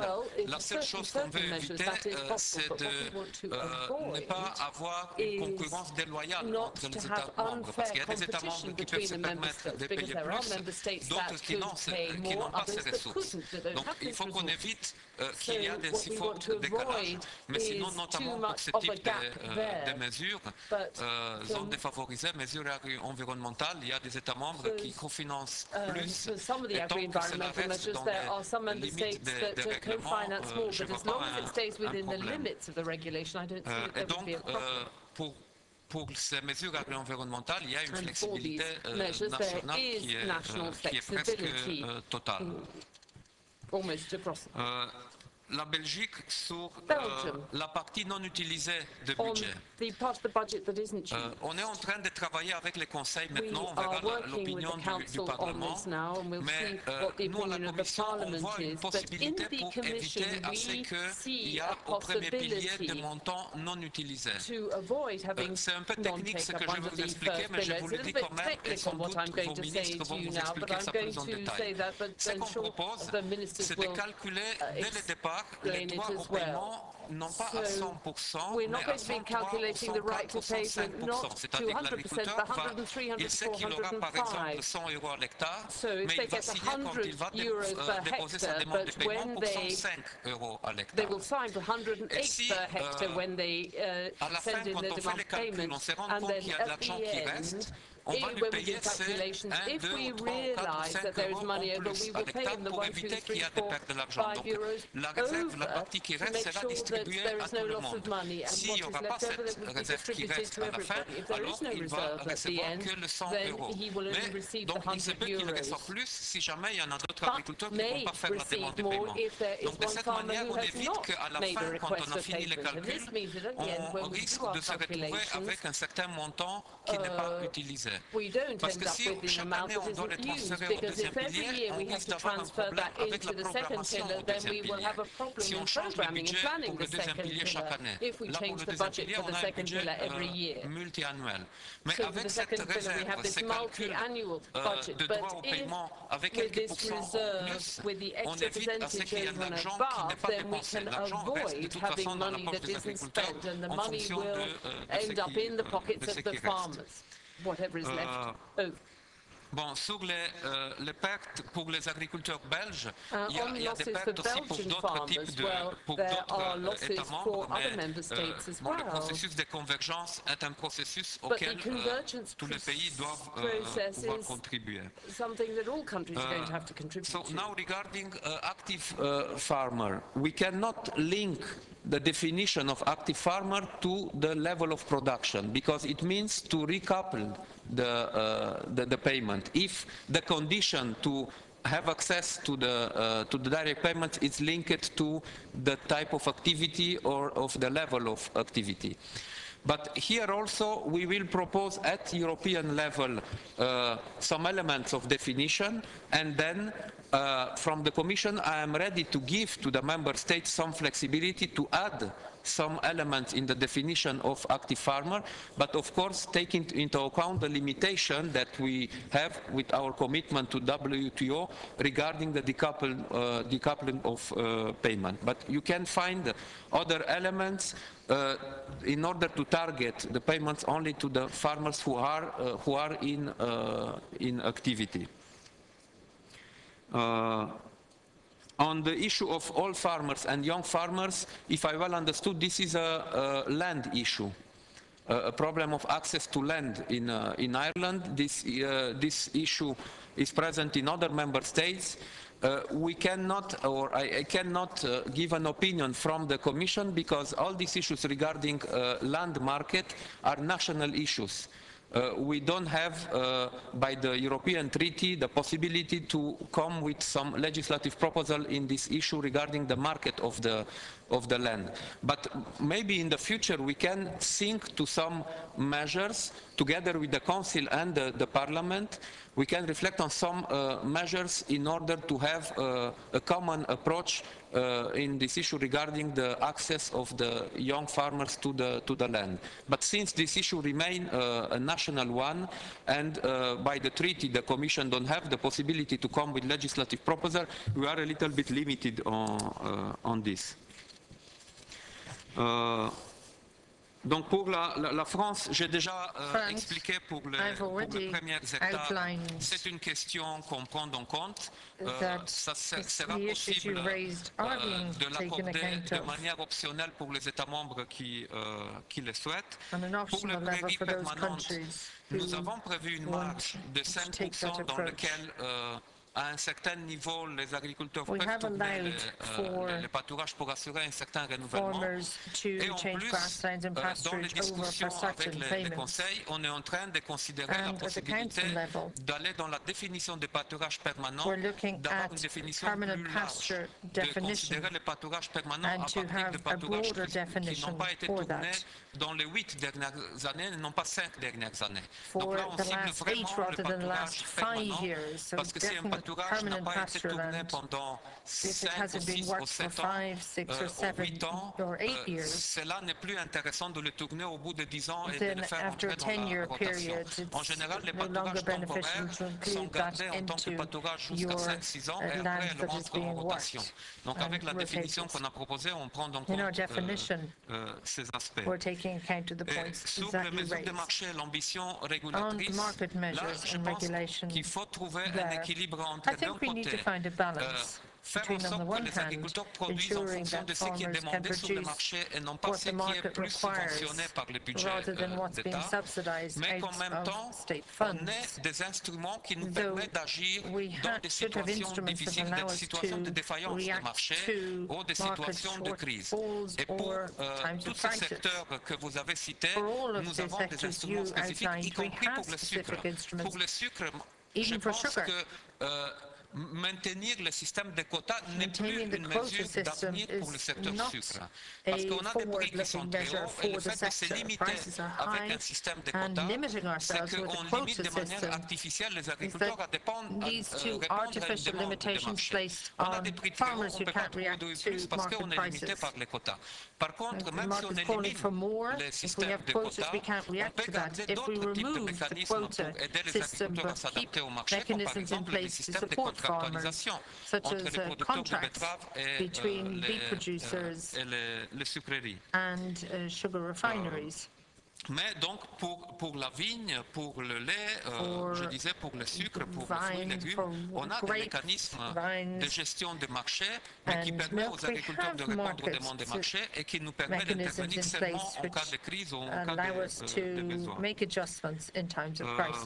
And react according to needs. So for Cyprus, regarding the simplification of greening, I already explained, and also explained what kind of measure we propose in order to simplify the things for small farmers, mainly on greening, but also on other types of measure, because we propose a really simplified payment system for small farmers. For Netherlands, when you told about innovation, I don't know if you told about innovation in the Common Agricultural Policy or innovation and research, generally speaking, in the European budget. Because we proposed for the next budgetary period a strong commitment for innovation and research in agriculture also. Because even if we propose to maintain the level of budget for the Common Agricultural Policy, we also think to the European Commission that we need to reinforce our instruments for research and innovation in agriculture, mainly for the transfer of knowledge from the research on the field. And here we have a reinforced instrument in the research and innovation common policy or European policy. We have a specific instrument for agriculture and for agri-food sector in research and innovation.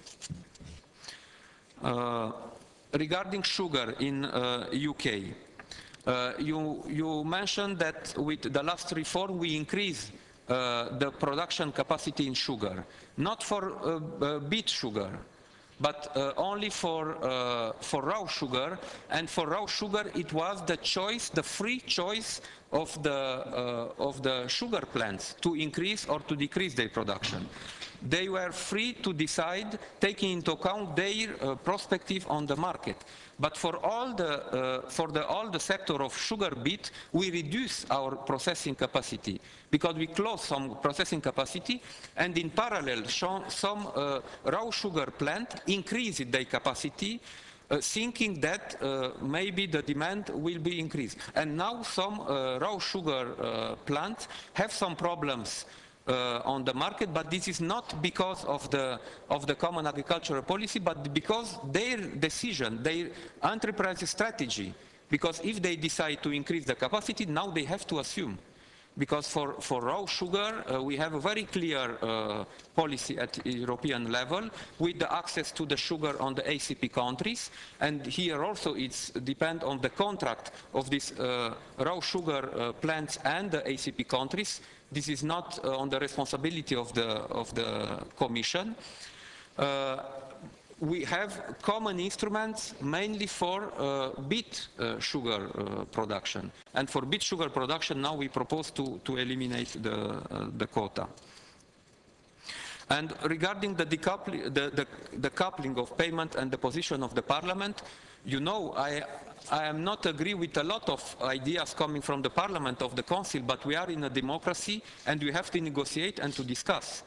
The Parliament represents a certain opinion of the people, the Council another one, the Commission comes with its proposal, and of course we will resist and I still resist on the proposal, original proposal of the Commission, but by the end, if we want a compromise, we will have to discuss. But I think it's important indeed to be coherent with our proposal, and for me it's very important to keep the coherence in the reforms of the CAP. Regarding Belgium and your flexibility for regional level, so flexibility for regional level is one thing. To treat Belgium as two countries is another thing. We are ready to give the flexibility at regional level, and we have this flexibility applied also in other member states, federal member states like Germany, even in Spain. They have a lot of flexibility also to enforce some measures at regional level, and we will keep this flexibility. But of course, you have, first of all, you have to have a clear picture what do you want to do at national level, and then to give, of course, for direct payments, for example, in Flanders, and you can have a certain level of payment. In Wallonie, another one. For rural development, you can have two rural development programs. So yes, we intend to keep these possibilities. Yeah, for Germany, I think Simon will answer to these issues of sanitary issues and scandals. But here, I think we have to clearly separate issues regarding the market confidence and the frauds, and the sanitary issues and problem of risk for the safety for the consumer. So we accept some measures from our partners, trade partners, when we really have a sanitary issue, and we are the first to take the measures in the common market. But of course, we don't accept to use some problems regarding the fraud, like it was the case with horse meat, to use this as a barrier to access to the markets for the other member states. And in the next weeks, the College of the Commission will have a visit in Moscow for a meeting with the Russian government, and myself, together with Commissioner Borg, we will discuss all these issues with Russian authorities. So I think I answered to the Nordic Council regarding the reduction of administrative burden. I already explained that we propose this in the first pillar with the simplification of cross-compliance with some simple greening measures, but also in the second pillar. And here I also want to underline that in the second pillar, in rural development programs, we have a lot of room of maneuver for simplification of procedure. And to the Commission, when we will approve the new rural development program, we will be very attentive with this issue of simplification, because a lot of complexity in the second pillar came from national or regional administrations. And we will be very attentive to approve simple and clear rural development program also. Thank you. Thank you, Commissioner. Minister. Yeah, no, look, I know that we're somewhat tight for time now, so I'll try and be as brief as I can, which is unusual for me. First of all, just let me just pick some of the themes, because I think the Commissioner has dealt with most of the detail. The relationship between the Parliament and the Council of Ministers is a good one. It's workmanlike, it's professional. I have been to the Parliament on numerous occasions to meet key rapporteurs and to meet the key committees and taken questions, of course. But yes, we will always have a difference of view on some issues. And that's the way it should be. Otherwise, you wouldn't need a co-decision process. But we have, I think, a common determination now to try and get this job done by the middle of the year. And I think the Commission shares that view. And we will all have to compromise somewhat, and hopefully we will work towards a conclusion that everybody can live with and support. But yeah, the approval of the budget, the 7-year budget, the MFF, is going to be required at a European Parliament level at some stage in the next couple of months also. Just on, on the suggestion that we should look for an EU brand for food in the European Union, I'm not sure that's what consumers want. I certainly think we need to enforce and guarantee a common EU standard in relation to how food is produced, the safety systems under which it is produced and how it's transported and so on, and everything around animal husbandry and cross-compliance and sustainability and so on. But I do think that consumers in the European Union want to know where their food comes from within the European Union as well. And I think that that shouldn't be forgotten, particularly in the context of what we've seen in recent weeks with the horse meat controversy. And on the horse meat controversy, the question as to who should pay for new requirements if they are to be introduced. Well, industry should pay.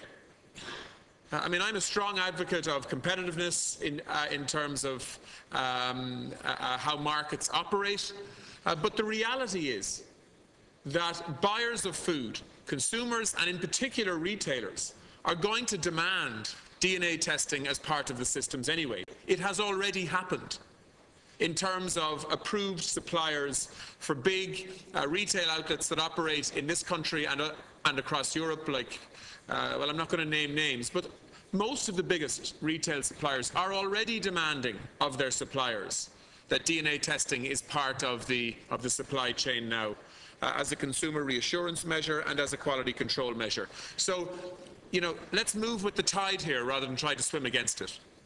But clearly the industry will have to pay for that. And in the meantime, the European testing measures that are happening over the next couple of months are actually being primarily financed through the European Commission collectively. It's 75% co-financed. But that's just the initial response that's required. In my view, if we don't respond and learn lessons from what has happened, it'll be a much more expensive response that will be required in time. In terms of some of the specific points, I know Cyprus has specific demands and concerns in relation to irrigation, as do a lot of southern European countries. And we have already put a compromise together for the Council that I think will be acceptable in that area, following a lot of discussion with both the Commission and with other Council members.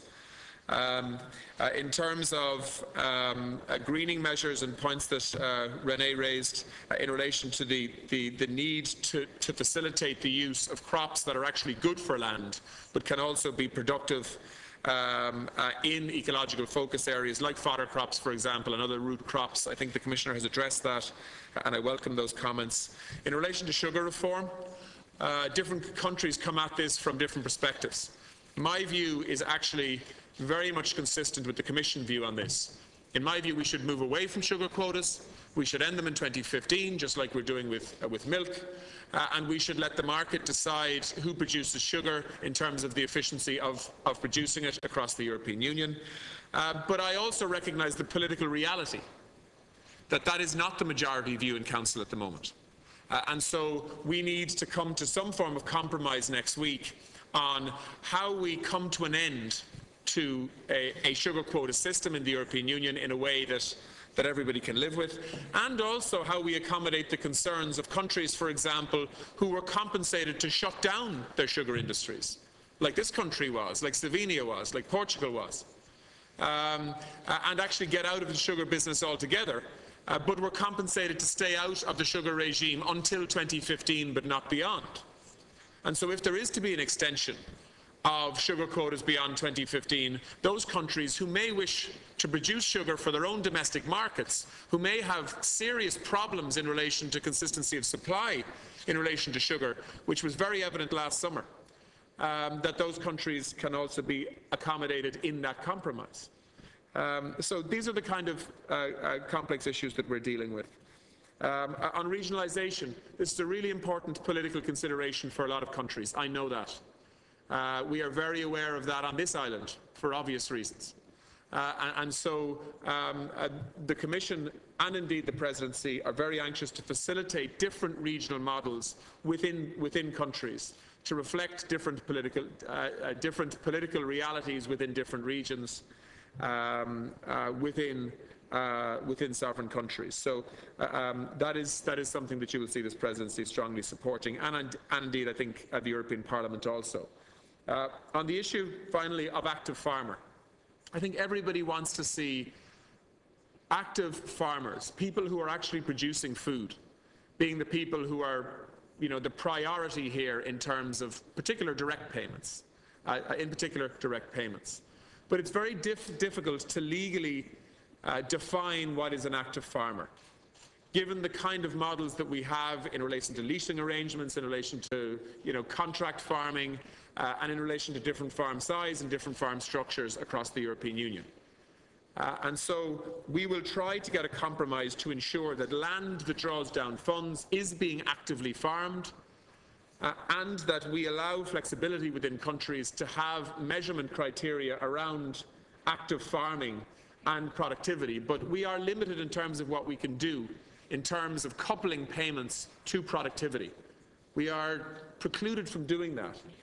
But we will try to work with the system and the restrictions that we have within that system to try and protect active farming, because ultimately that's what this is about. The Common Agricultural Policy is about supporting active farmers producing food in a competitive and sustainable and inclusive way. And that's what the Presidency, working with the Commission and the Parliament, will try and achieve in the coming weeks and months. So thank you very much, Chair. Thank you. Thank you, Minister. Could I thank both the Minister and the Commissioner for taking the time. They have another engagement. But just in conclusion, I think the theme of this morning's session was the Common Agricultural Policy update on the current negotiations. We've certainly seen that progress is made, the timeline is ambitious, but that it is still a very complex issue. And I'd like to thank the members, the delegates from each member state who've made a contribution today. I think it's important that both the Minister and the Commissioner have an opportunity to reflect on the diverse and divergent views and reiterate the challenge that it is to get a compromise and agreement. But I think it's all equally as important for us as representatives from each member state to understand the priorities and the difference of opinion as to how the key CAP should finally be negotiated for each other. So remember that within us there's 26 other member states for each one of us. I think we can all agree that at the Commissioner, when he published his proposals back in 2011, that the underpinning principles were to produce as much food as possible in a sustainable fashion and to support rural communities. And I made the point in my opening remarks about the challenge, the twin challenges of producing more food and mitigating climate change. That remains a challenge. I mean, to get the considerable amount of European taxpayers' money into the hands of productivity of food in a sustainable way is what we're about here. And I think that that's the ultimate aim. We cannot give money and reward people who don't produce. And likewise, we have to make sure that the people who have an ability to produce and the potential but have been heretofore restricted are not continuously restricted. And I think that that is what the aim, and I think everybody agrees on that. So if we can work from the point where we have common ground rather than where we have divergence, I hope we can achieve that success. I do wish success to that this process gets into the trilogue negotiations as soon as possible. We would hope that the European Parliament can agree on the MFF and that next week progress is made at the Council meeting with the Commission, so with the Council meeting. So I'm going to suspend for a coffee break. We are a little over time. If people can restrict the coffee break to 20 minutes, we can be back here at 11:25 because the next session promises to be equally as engaging. So I'll ask the chairpersons, when you go outside, if you go, be guided, anyone who has basically a white tag, to go with the ushers out the back door for a photograph, family photograph, before the Commissioner and the Minister depart. So we'll resume at 11:25. Thank you.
1, 2, 3, 4, 5.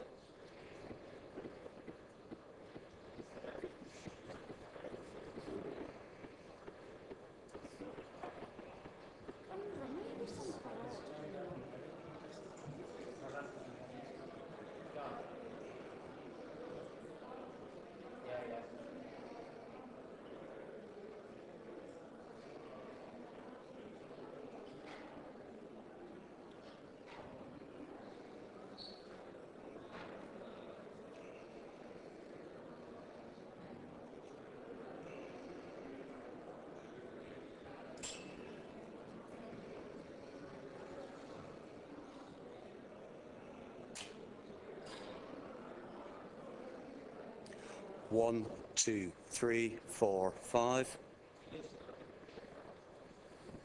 Matt. Matt.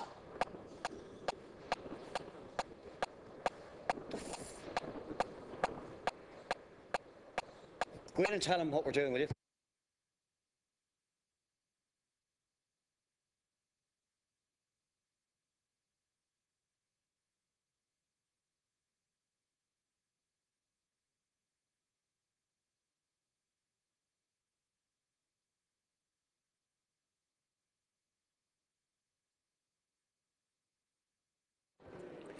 One, two, three, four, five.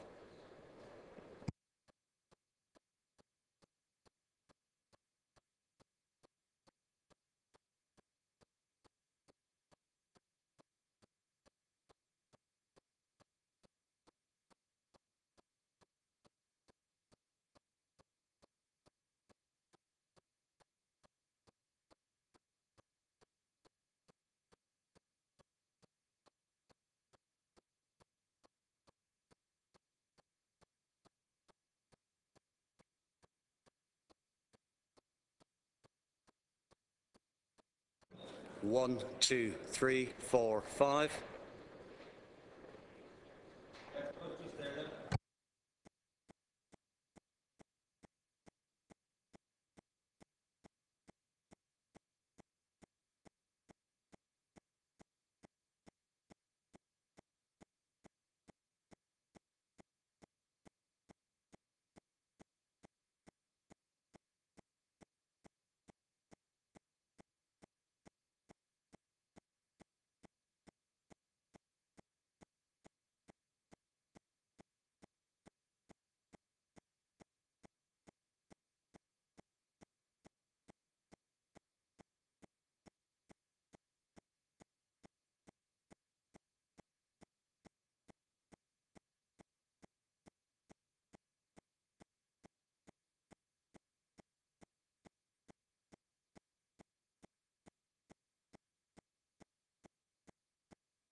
Welcome back.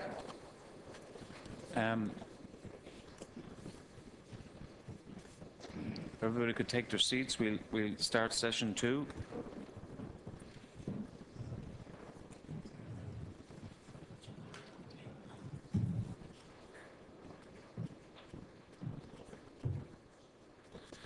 Okay. As I mentioned in my opening comments, the topic for this session is young farmers. This is a very important issue which we're about to debate. It's expected that 4.5 million farmers will retire in the 10 years up to 2022. Of a total of 13 million farmers in the entire European Union, only 7% are aged below 35. And you heard Minister Coveney say in his address earlier that in Ireland we have more farmers over the age of 80 than under the age of 35, which doesn't lend itself to getting the production of our farmland up to the levels we need if we're going to meet the demand for global food demand. So I'd like to welcome our 3 speakers for this session. Firstly, we have Dr. Karina Pearce, lecturer in Dairy Production, School of Agriculture, Food and Science at University College Dublin, speaking about education and training for young farmers.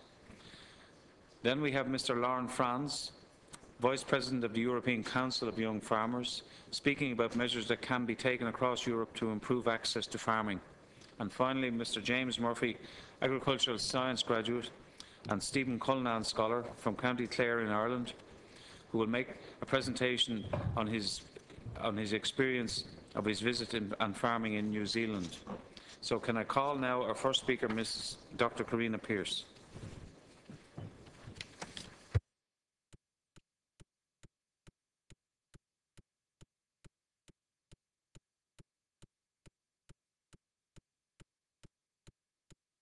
The microphone needs to be on, please. Thank you. Sorry. Thank you. Thank you, Chairman. Chairpersons of the Agriculture and Fisheries Committees, I am honoured to be here today to speak to you on the topic of innovation in agricultural education and training for young farmers. The Food Harvest 2020 document that was commissioned in 2010 clearly outlined ambitious growth targets for all aspects of the Irish agri-food sector. And among those targets was a 50% increase in the volume output from the dairy sector and a 40% increase in the output value from the beef sector. Obviously, the ambitious targets for dairy reflect the abolition of milk quotas in 2015. So when we look at this document, there are significant opportunities in the agri-food sector for young people and for employment. And the session 1 earlier this morning highlighted some of these opportunities. But clearly education and training and a skilled labour force are key to realising these opportunities. And in fact, the document itself states this clearly in that a key determinant of the future success of the Irish agri-food sector is the people that work in that sector. And it also states that there is an ongoing need to attract the best people into the sector and to enhance the leadership and managerial skills of those working within the sector. Now, this recognition of the importance of young blood into the agri-food sector is very important given the ageing profile of Irish farmers. And data from in the last couple of years shows that the average age of farmers is higher now than it was back in 2000. So this is obviously of great concern, and we've heard some of these figures already this morning. It also showed that more than half of all farmers in 2010 were 55 or older. But as we know, this is not just an Irish problem. It's in many cases an EU-wide problem. And the Chairman gave these figures there just a moment ago, that of a total of 13 million farmers, only 7% in the EU are aged below 35. So this is an incredibly important figure. And another figure earlier on was that we have more farmers over 80 than we have under 35. So really what I want to show in this slide is just to highlight, without getting concerned about the figures, but that in Ireland the demand for agriculture and horticulture courses has increased by about 100% since 2008. So this obviously reflects other things that have been happening in the Irish economy since that time, but clearly shows that school leavers are looking at agriculture and farming and the wider agri-food sector for their future career. I work in University College Dublin, which is the largest university in the country and is located very close to us here in Dublin Castle. And this graph on the bottom of this slide shows that the minimum points, now the points reflect demand for courses, has increased by more than 40% since 2007. So again, this is highlighting the confidence that students leaving school and perhaps their parents have in future careers in farming and the wider agri-food sector. Results have come out in the last few days for 2013. So students applied for their courses in January of this year for entry in in September. And what it is showing that there's a further increase of 6.6% in demand for agricultural courses in Ireland. So again, that this confidence in the sector for careers for young people is increasing. So there's a large range, as there is across Europe, of courses available in Ireland in agriculture. And these are available through agricultural colleges, through institutes of technology, and also in the University College Dublin that I work in. And you can see in this slide that this just highlights the range of programmes available for students. This is just in UCD. So students enter into general agriculture and then branch out into areas such as agri-environmental science, animal and crop production, dairy business, animal science, equine. So a large number of offerings available to students. The ones I have highlighted in red are among our most popular courses, and these courses although this varies obviously from year to year, but predominantly students coming from a farming background and would seek careers in farming where those opportunities available to them. So these are courses such as animal and crop production, animal science and dairy business. So for the most part these students come from a farming background and would go back to farming if the option was available to them. So one course that I coordinate in the university is only recently developed over the last 4 years. So our first intake of students was in 2009, and so our first graduates will be coming out in this September 2013, or this May, sorry, 2013. So this is a Bachelor of Agricultural Science in Dairy Business, and this course was developed after extensive consultation with relevant stakeholders. So it's responding to industry demand. And it was designed to provide students entering the dairy sector, so that's dairy farming and the wider industry, with a high level of scientific, technical and business skills. And as a Bachelor of Agricultural Science, the early years concentrate quite a lot on basic sciences, but there's also a significant focus on animal husbandries, on agriculture and the environment, on communication and IT skills. But importantly, for new courses coming on stream, there's an increased focus on business, and this is in recognition of the fact that future farmers are going to need a greater business acumen and greater business skills than they currently do. So the students throughout the 4 years take modules in farm business management, leadership to promote self-development, entrepreneurship, managing people in agriculture and agricultural economics as well. But I suppose my role here today is to talk about innovation, and an important part of this programme is the fact that it's a collaborative programme. So it's the university working with Teagasc, which is the Irish Agricultural and Education Development Authority. So it's a collaborative programme with Teagasc, and the students during the 3rd year of the 4-year programme leave the university for a full year. And one of those semesters they spend in a Teagasc Dairy Research Centre, where they take applied modules in grassland management, in breeding, in herd health, milk quality, in a research-intensive environment. The other semester, they take place or they undertake professional work experience or an internship. And that internship is very important. It's carried out over a 5-month period from July to December. And the students take their internship on the most progressive farms in Ireland, but we strongly encourage the students to travel abroad. And our destination of choice for these Irish students is to New Zealand, where they get to be involved in calving and breeding on large-scale farms in New Zealand and bring back that experience with them. So this internship is another very, very important component, where the students are labour units on the farms they work on, but there are clear learning outcomes to be achieved. So they are not just labour, they are students, and both the farmers and the students sign up to these learning outcomes, which I then assess through monthly reports, final reports, and also through oral examinations at the end of their internship.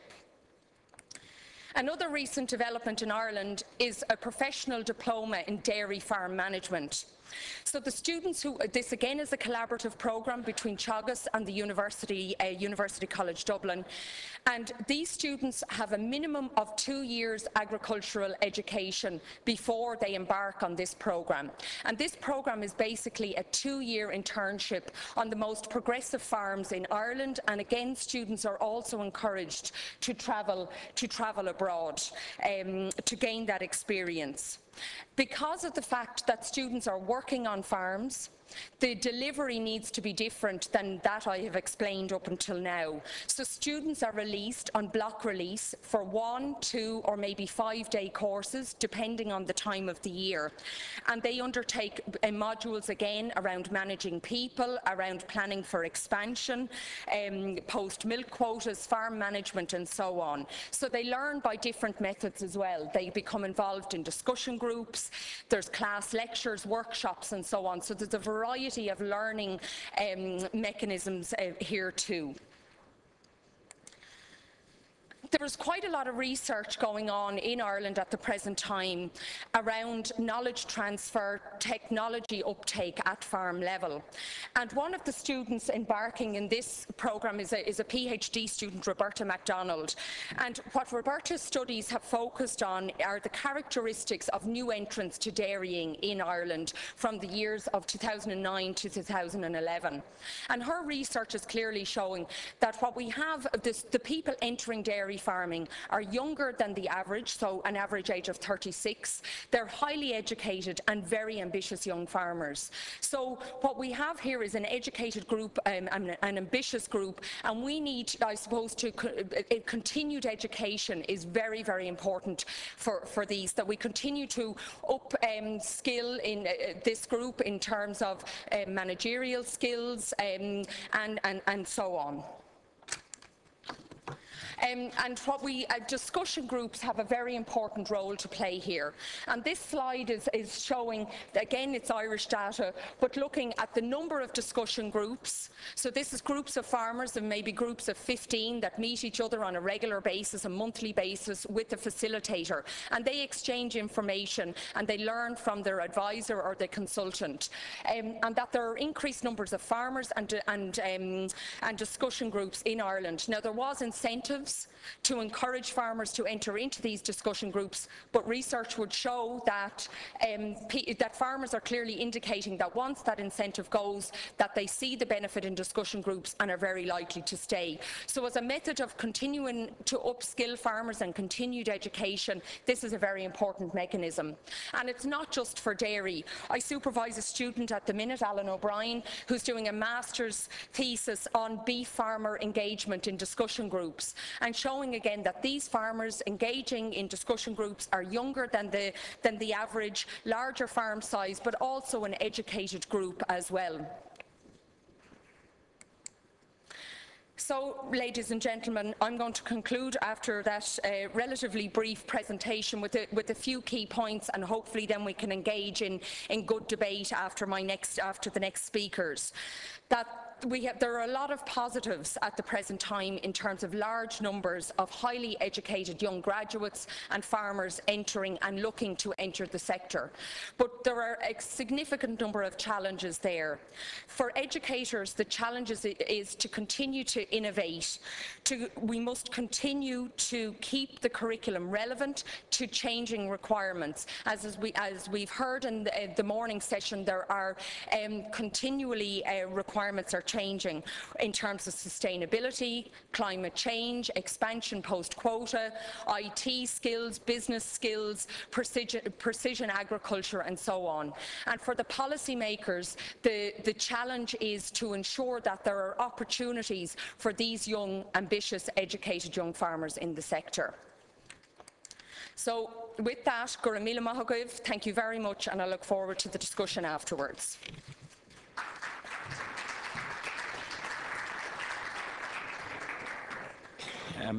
Thank you, Karina. I now ask Mr. Lauren Francis, who I should have said is farms in Luxembourg, to make his address.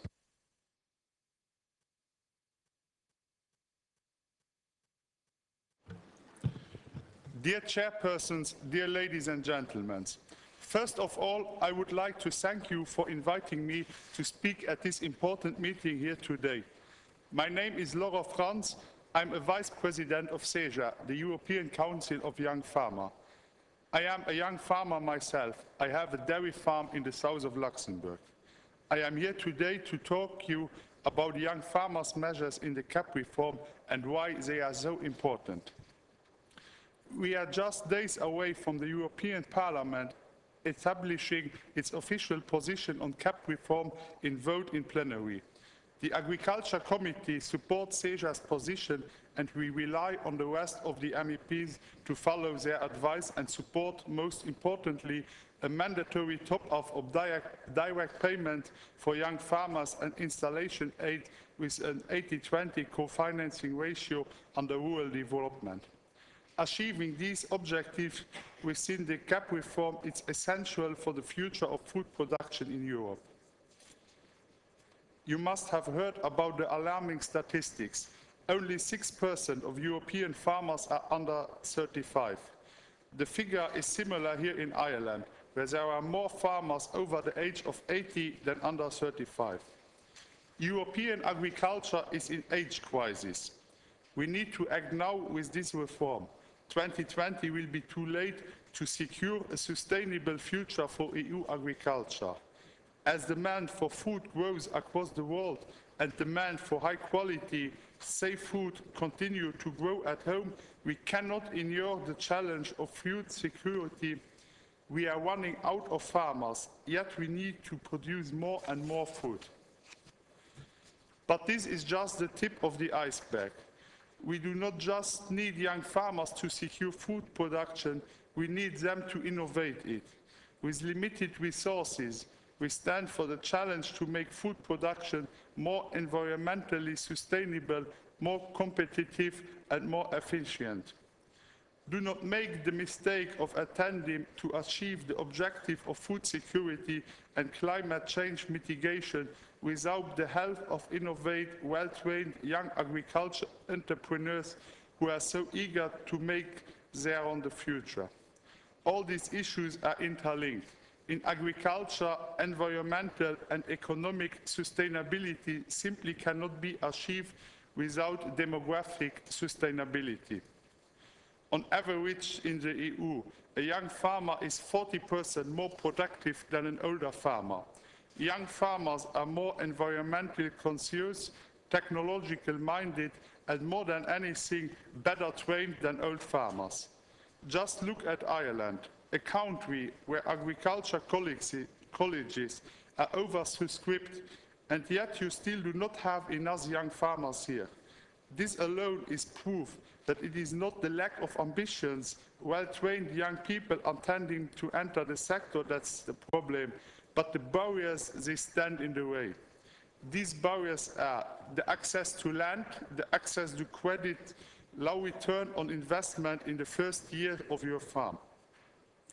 As a young farmer myself, I know that the biggest challenge in a farmer's career is the setting up. getting your food through the farm gate. That is why the CAP reform must address these challenges through a combination of target measures. These measures should consist of a top-up of direct payment for young farmers under Pillar 1 of the CAP. This is to protect a young farmer from the price fluctuation and market volatility in the most fragile years of his career.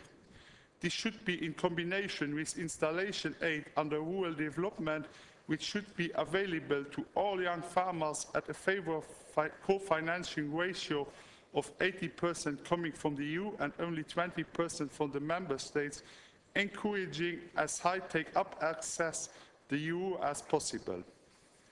It is essential that both young farmer measures, the top-up and installation aid, are implemented across the Union. Young farmers across Europe deserve a level playing field. The set of measures will not only provide this, but would also provide a clear political message to the future of generations. Europe believes in their ability to meet the challenges of increasing global food demands alongside decreasing natural resources and climate concerns. Yes, we need greener agriculture production, and yes, we need to ensure the efficiency of use decreasing resources in future. But before we can do all that, we need to secure young people's access to the sector. Young farmers across Europe need you to tell your minister to turn words into the concrete actions to secure these measures. It is crucial that we secure the adequate natural resources, financial resources, and most importantly, human resources to keep European agriculture alive and well. I would like to thank you for attending and for inviting me here today, and I look forward to answering any question you may have on SEJA's position.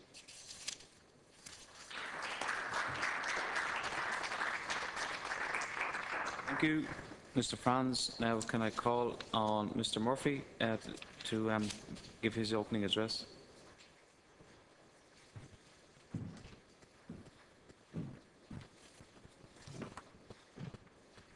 Thank you, Chairman. I would like to welcome all the chairs of the Agriculture and Fisheries Committee here today. I am delighted to get the opportunity to speak on behalf of the young farmers of Ireland, and I would like to focus on a structure seen in New Zealand as a way forward for potential application in Ireland. So firstly, just to give some background, I grew up on a beef and sheep farm in the west of Ireland and have been passionate about agriculture from a very young age. So it was therefore a natural progression for me to study agriculture, and I spent 4 years in University College Dublin. It was during this period that I developed a keen interest in dairy farming, and in order to further my knowledge and experience of dairy farming, I decided to spend some time in New Zealand. This was made possible by funding from our own national farming organisation, youth farming organisation, Macra Firma, and the Irish Farmers Journal. So the Stephen Cullinan Scholarship allowed me to travel to New Zealand and see the structures that they have in place to allow young people grow in the industry. So on my return from New Zealand, my personal aim was to get into dairy farming and get into farm ownership. So I looked at the possibilities that are here in Ireland and asked myself the question, is it possible for a person to start off with zero and get up into farm ownership? Previous generations have found this extremely difficult, with a lot of young farmers getting to the farm management step and not being able to get any further in their career.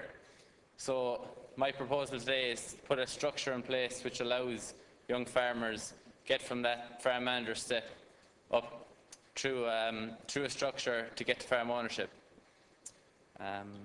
So this progression is extremely important for Ireland and other European countries, especially as there is such opportunity in the coming years. The decision to abolish milk quota in 2015 will pave the way for expansion in the dairy industry, and this has to be driven by young farmers. Coupled with that, the Department of Agriculture in Ireland have set out very ambitious production targets in the Food Harvest 2020 report, with a 50% increase in milk output targeted. And again, young farmers are needed to drive this. All of these growth targets are in line with an increase in world demand for dairy products. So it is a good industry that we should be backing. So Ireland's position is in a great position to make to realise these opportunities, due to the fact that we have such a sustainable and profitable milk production system which is based on grass. As well as that, as Karina and Lawrence have said, that there is a lot of young farmers, highly skilled and highly educated, coming into the industry, and we need a structure in place that will allow them to develop and grow in the industry. So from an Ireland perspective, the main weaknesses in our system are the age profile of farmers and the access to land. So figures have been quoted, and just to reiterate them again, so only 6.2% of farmers are under the age of 35, and this figure has decreased by 52% since 2000. So the problem is getting worse, and we need to stop that decline. To compound that, 26.3% of farmers are over the age of 65 in Ireland.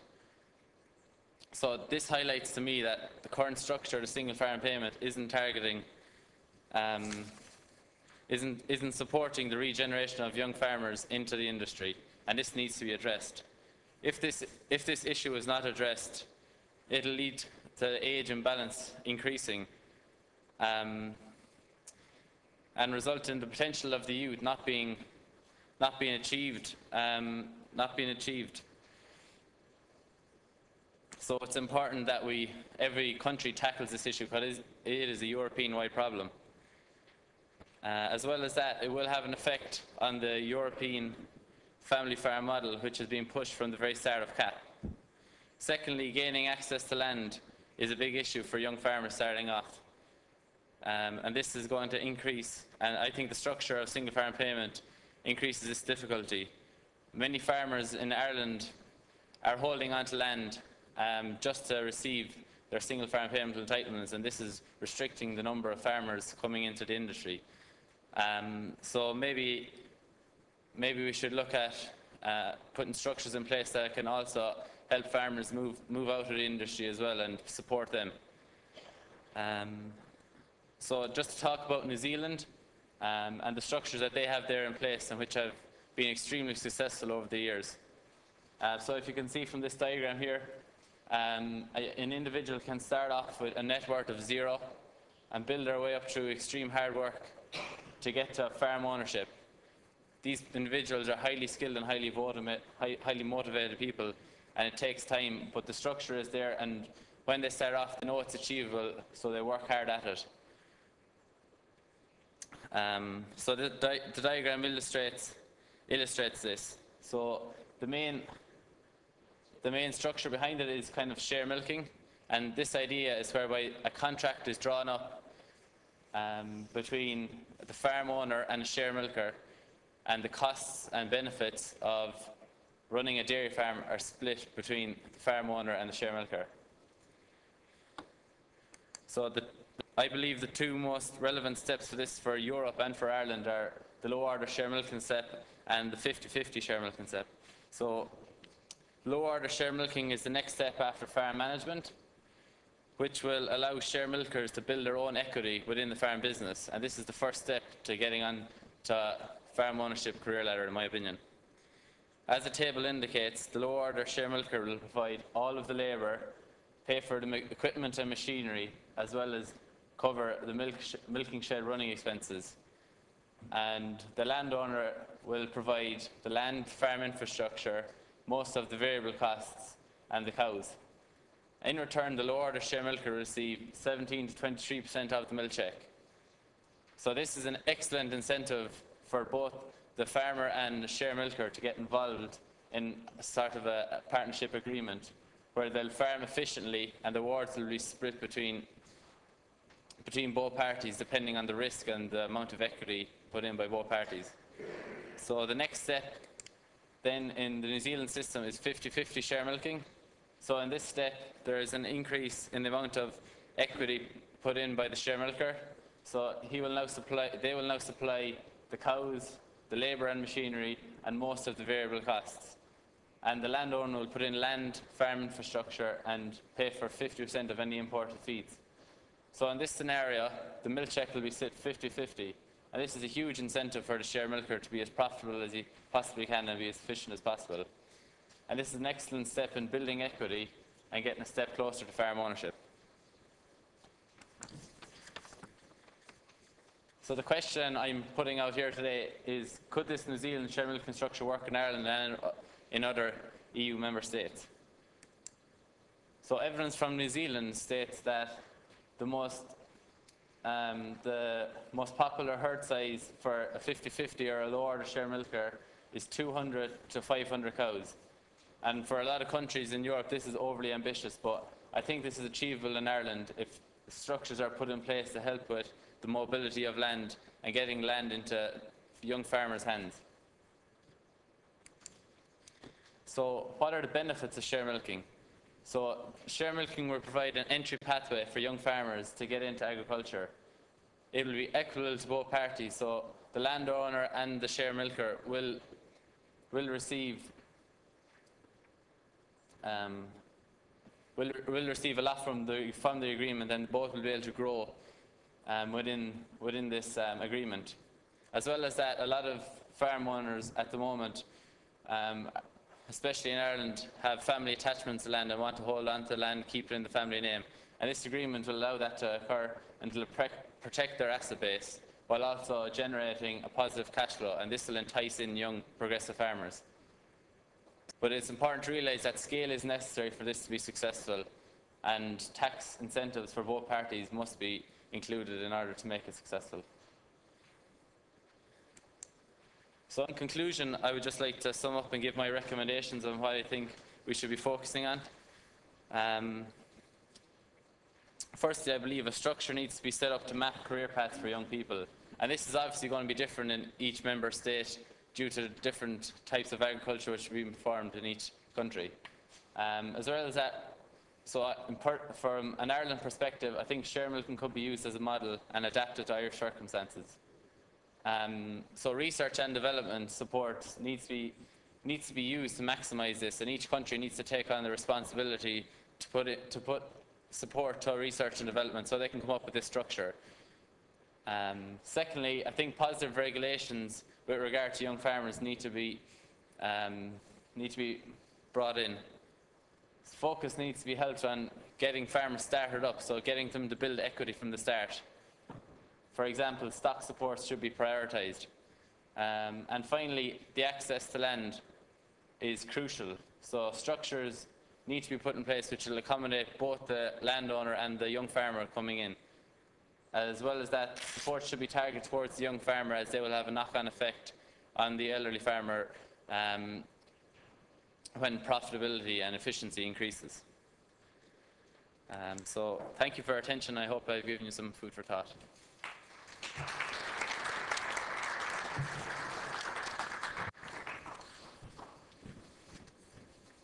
Thank you, James.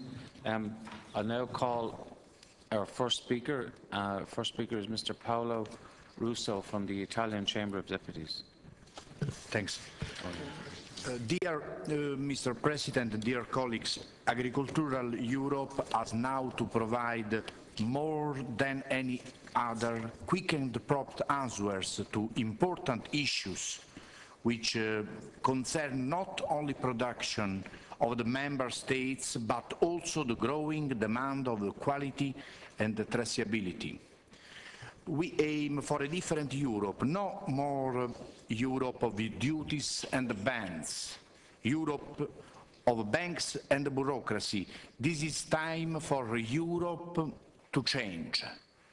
We want the Europe of different agricultural systems, different productions, different traditions. A Europe which provides its member states the same opportunities and not the same model for everyone. We aim for a Europe able to make the most of diversity and variety. Therefore, young farmers play a dominant role in this match. Due to high potential that farms run by them represent, it can be firmly stated that young farmers are the future and the heart of modern agriculture, not merely integration policy. Besides these, two absolutely required and indispensable things have to be done to tackle technical barriers and improve technology. Let's give the young farmers the chance of update the system, creating also faster web connection for them. We don't have to target only economical resources and credits access. Let's target young farmers. Thank you. Thank you. I now call Mr. Dion Gross of the Dutch House of Representatives.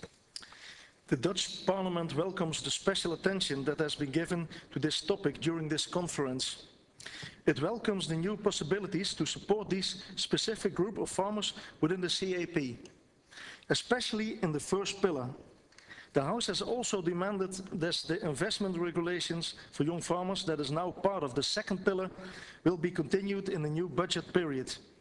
More in general, the Dutch House thinks that there should be a fairer earning model for farmers and fishermen. This is especially true for young farmers, since they have to be able to earn a good and stable income for many years to come.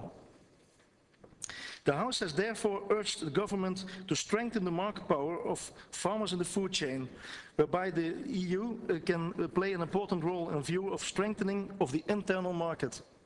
Finally, the House of Representatives demanded that only active farmers are eligible for direct income support.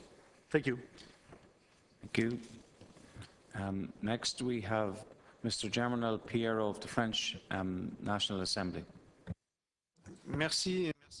Thank you very much, Chairman. Young farmers and getting young farmers started isn't a European problem without farmers, or certainly young farmers under 35.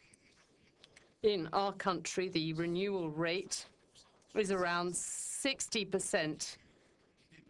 So 6 farms for 10 farmers trying to get started. So these figures speak very strongly. But we've gone from 17,000 down to 16,000 down to 13,000 in recent years. And if we compare the low number of farms with or the young farmers getting started with the rate at which farms are disappearing, well, we've seen 25% over recent years. And you can see, therefore, that it really is a very difficult problem, a very serious problem. And so I think it's very good that we're discussing it at this level. And thank you to the European Union for doing this.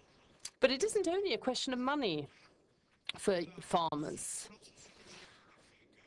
At a social level, this is a career that is somewhat derided. It isn't quite so accepted. So I think we have to make sure that we put a positive spin on farming as a job, as a career. But also there is a problem of access to land and access to credit as well. And to go into detail on the proposals made, we think that aid under the first pillar through the premium to be paid over the first 5 years. This would be an additional aid per hectare. This will benefit those that have the land, those that have the hectares, and those that have more of them. And it isn't necessarily going to meet the needs of those farmers on small holdings, in particular those in forestry and other areas. And then when it comes to a premium for hectares, we do not think that this necessarily responds to or meets all cases. I think we have to have a possibility where we can have young farmers starting on a small holding. And this would certainly meet the needs of a number of European countries and would also bear into mind diversity in agriculture, or take into account, I should say, diversity in agriculture. Thank you very much. Thank you. Next, Ms. Ulrich Hufken from the German Federal Council. Vielen Dank. Thank you. I share the objective of the Irish presidency,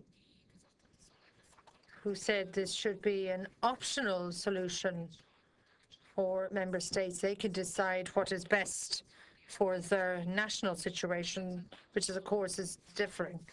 I'm an agricultural engineer, and I worked my own farm for a long time.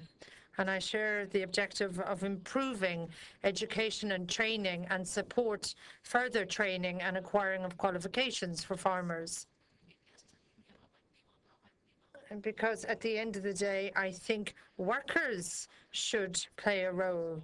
Modern farming should be targeted at qualified employees, and they aren't always necessarily those already on the land. There's one difficulty with the Commission's proposal. There's so many issues and questions related to it. The full-time operation of the holding, strange cut-off threshold 40. I think that's quite old. And other issues related to these optional rules. We're not happy with all of the proposals there. But what you were saying at the beginning, looking at the quantitative increase, 40% for beef or dairy as increase in production, I think the responsible approach and efficient use of resources needs to be the rule of thumb there. We have 50% wastage on agricultural products. At the moment, we're producing sufficient calories for 12 million people. So we need to have a better management of our raw materials. If you look at milk in terms of production and cost developments, we're looking at 40 or 50 cents at the moment. And we need to look at whether there's more market balance rather than surplus production and dumping on other member states. That certainly can't be the objective. Thank you. I'll take one more contributor before I revert back to the panel. And we've Ms. Anne McIntosh from the UK. Thank you, Chairman. Can I just say 3 excellent contributions are very stimulating. In spite of my wind-up to the good doctor, she was not falling for it. Can I just say, what I've seen, I represent now more hills and small farms in my new constituency than I did before, and a lot is upland farming. I've seen a great change to farming practices where fewer people, fewer workers are employed on the land, and it is down to the bare family members on small farms who are working on the farm. The other aspect is it tends to be mixed farming in the hills and on the lower bits as well. We've got the largest fat stock mart in the country at Thirsk, where the calves are born in the hills and then they're fattened on the plains. And mixed farming has the attribute that if one sector is down, then hopefully another sector might be up. So sheep meat at the moment is not earning very much, but beef seems to be doing a little bit better. So the the questions I'd like to put is on the question of access to land. We have a very feudal system in North Yorkshire, which is very surprising. I've probably got the highest concentration historically of big landowners and many, many tenants. This poses particular problems on common land, where you get grazing rights in perpetuity of tenant farmers who may be tenants elsewhere but have grazing rights, also trying to share the farming interest with people who have grouse moors on that same land. So under CAP rules, it's always difficult to identify who the most active farmer is. And I don't know if in Ireland there are similar problems there, particularly in common land, but also just looking at the model that James Murphy set out, whether tenancies lend themselves to this kind of advancement, and whether the sector would work in, the milk share model would work in other sectors than milk, that would be of interest. And just looking at the educational aspect, we've seen, I think, a great advance as well in agricultural colleges. Huge numbers want to do equine studies. But in terms of agriculture, what is the take-up of those? I think Dr. Pearce mentioned that many of the courses are taken up by students who wish to return to the land. They come from a farm and want to return to the land. What's the take-up of courses from those who genuinely want to enter farming as a new entrant at a young age and have no prior knowledge and nowhere to go afterwards? Where does their future lie? Thank you. I'll now go to the panel. Who wants to start? Dr. Pearce. Okay, I'll start and thank you. I realise that a lot of there weren't so much questions as comments, but just to reiterate, Mr. Russo from Italy, in terms of young farmers of the future, I think that that's key. And really, you know, the level of education that a lot of these farmers have means that they have, you know, they are going to be among the most efficient. And so the promotion of efficiency at farm level, which I suppose backs up what Ms. Hufkin was saying in terms of we need qualified employees, we need people who are efficient, and I think we're producing those people. It's not a lack of ambition in those people, it's a lack of opportunities thereafter, and I think that that's a big issue. The acceptability of farming, which was the comment from Germany, as a career, I think that that's improving in Ireland anyway in recent times, and again that does reflect, I suppose, what has happened elsewhere in the economy in Ireland since 2008, where we've seen a large decline in numbers of students maybe taking courses such as engineering, architecture, auctioneering and so on, and coinciding with that we've seen a large increase in students entering agricultural colleges and universities and so on to study agriculture. So I think the acceptability of farming as a career is improving, but that's something that we do need to continue to work on. But that will only improve in the longer term for students and so on if there really is a career in farming. It will be quickly seen if there isn't. If students and the large numbers that we're seeing coming through this college system now is not realised with a career, and the comment was made also that it's more than just about money, and I would agree with that completely. It's not just about profit. There needs to be an acceptability of lifestyle and so on. So students and parents will quickly see that if farming is not providing a career, and we'll see a drop off in numbers again. So we do need to watch that very, very carefully. Ms McIntosh's question from the UK in terms of I suppose for starters you mentioned the huge numbers doing equine studies in the UK.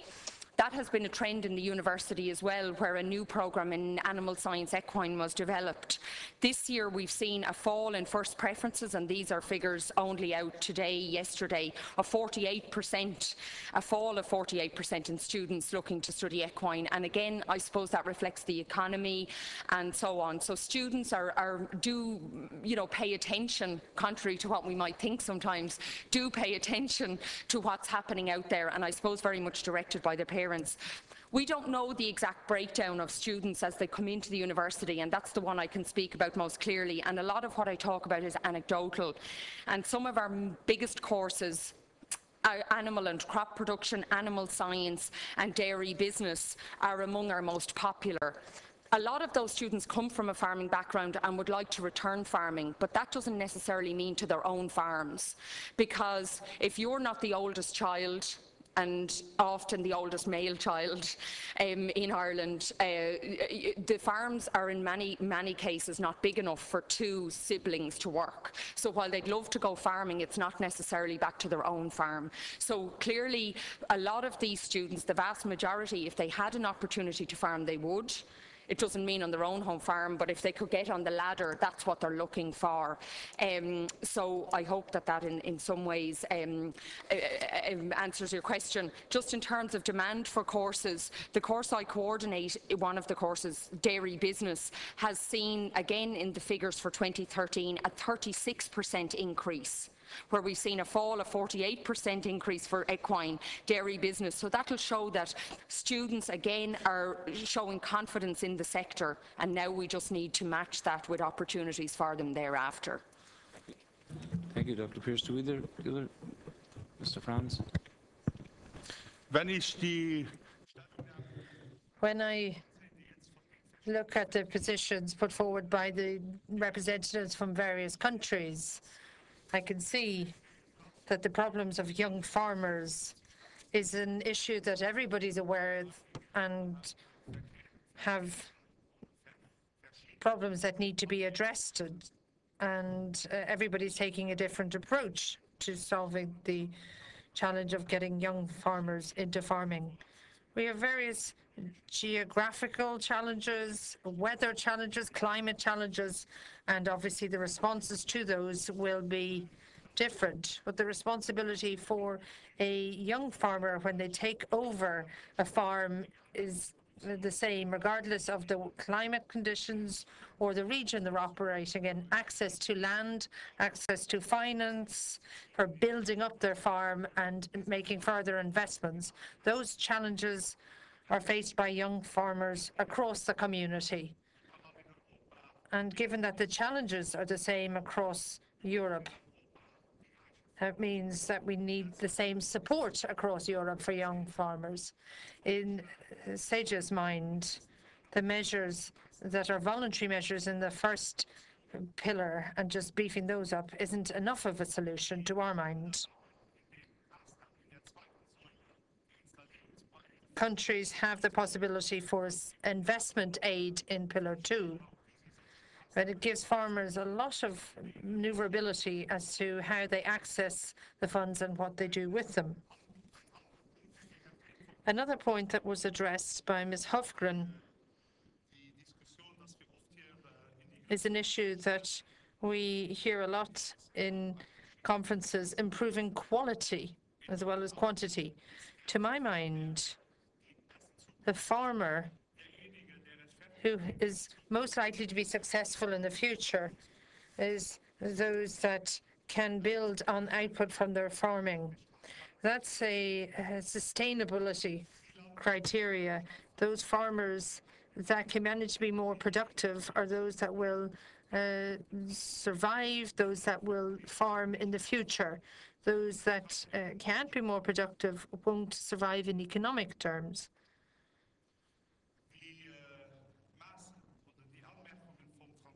The comments from our French colleague on the top-up hectare-related payments. I'm familiar with that issue in Seja. We've discussed that matter at depth.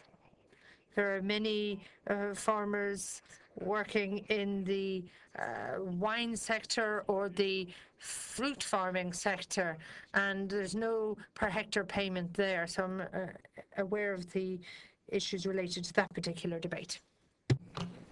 So I suppose my two colleagues have covered a lot of questions, but just in relation to the active farmer that was brought up by the Netherlands and the UK, we just need to get a proper definition really of the active farmer so that young people can work with older farmers and they can be defined as the active farmer farming the land, but still the older farmer will get support as well.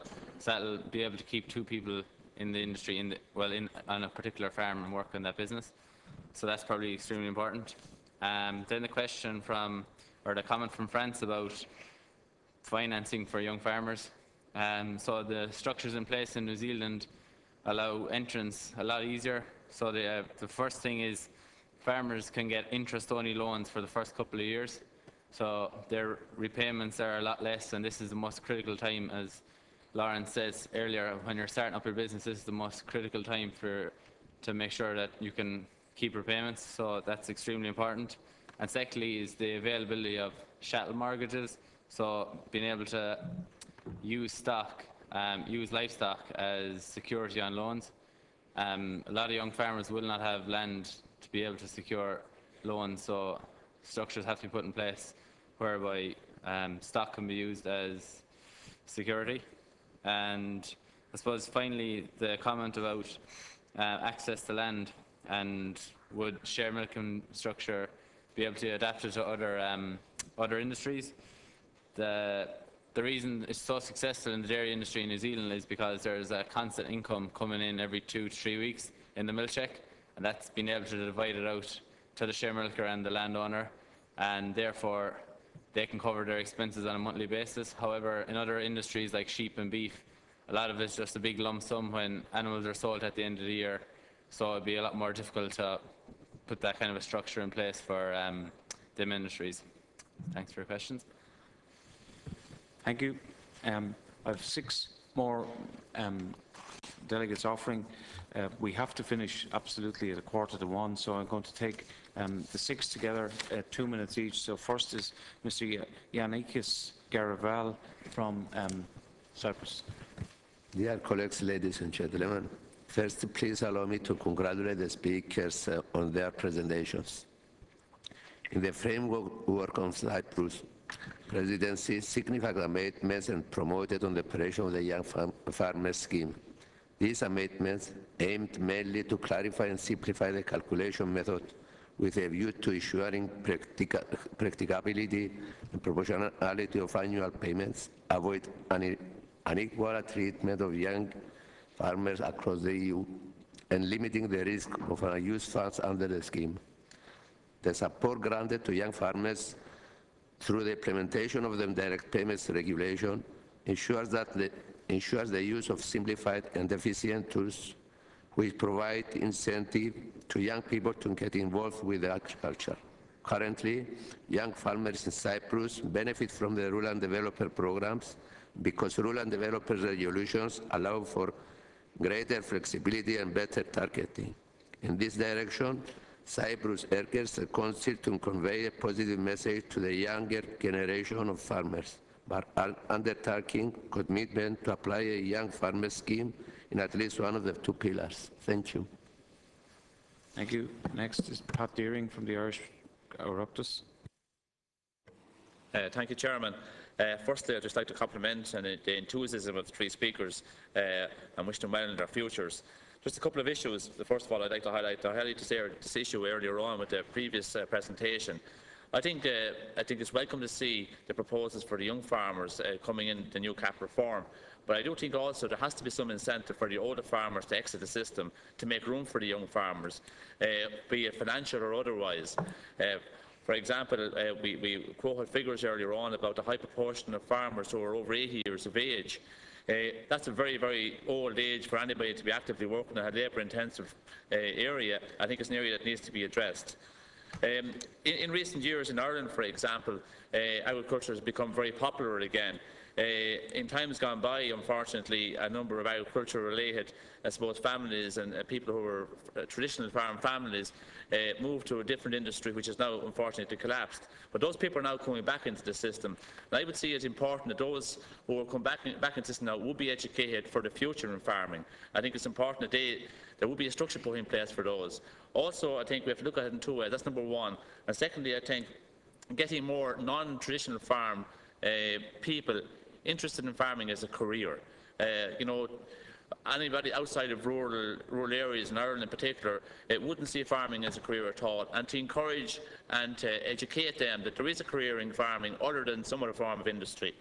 The second point I'd like to make is regards, I suppose, James highlighted the model in New Zealand and how it would work and how it might potentially work in other EU countries.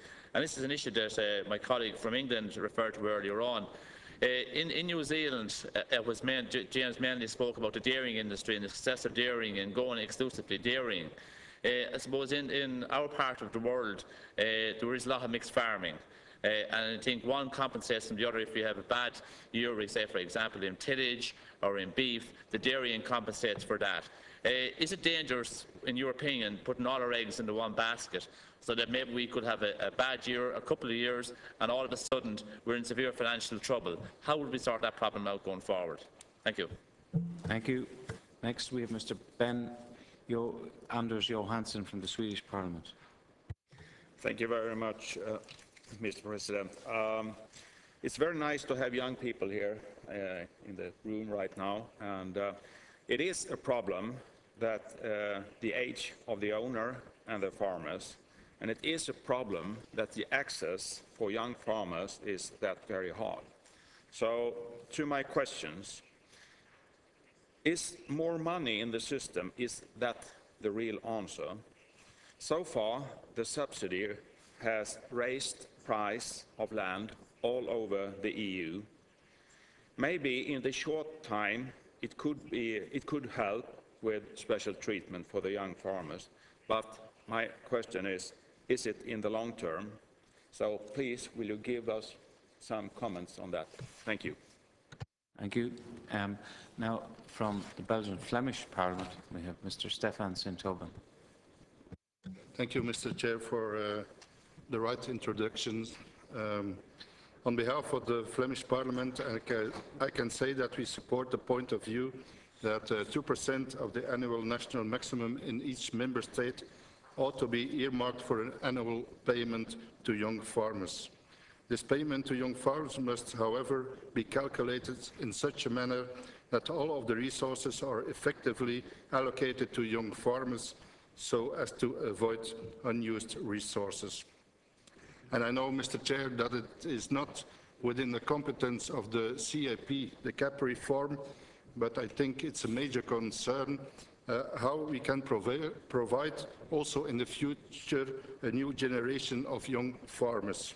That is a major concern. Because in Flanders, for example, agriculture education starts at the age of 12. And I think we have to take some measures to also make youngsters below the age of 12 to pick up an interest for farming, because the young farmers we are talking here today are 35, 40 years old, but in 20 years they will be 60, and we will talk about the necessity of young farmers also within 20 years. So my question is, it's not a matter of agriculture competence, perhaps educational competence, but how can we make youngsters below 20 years pick up an interest for farming? Thank you. Now our colleague from Northern Ireland, Joe Byrne. Mr. Joe Byrne.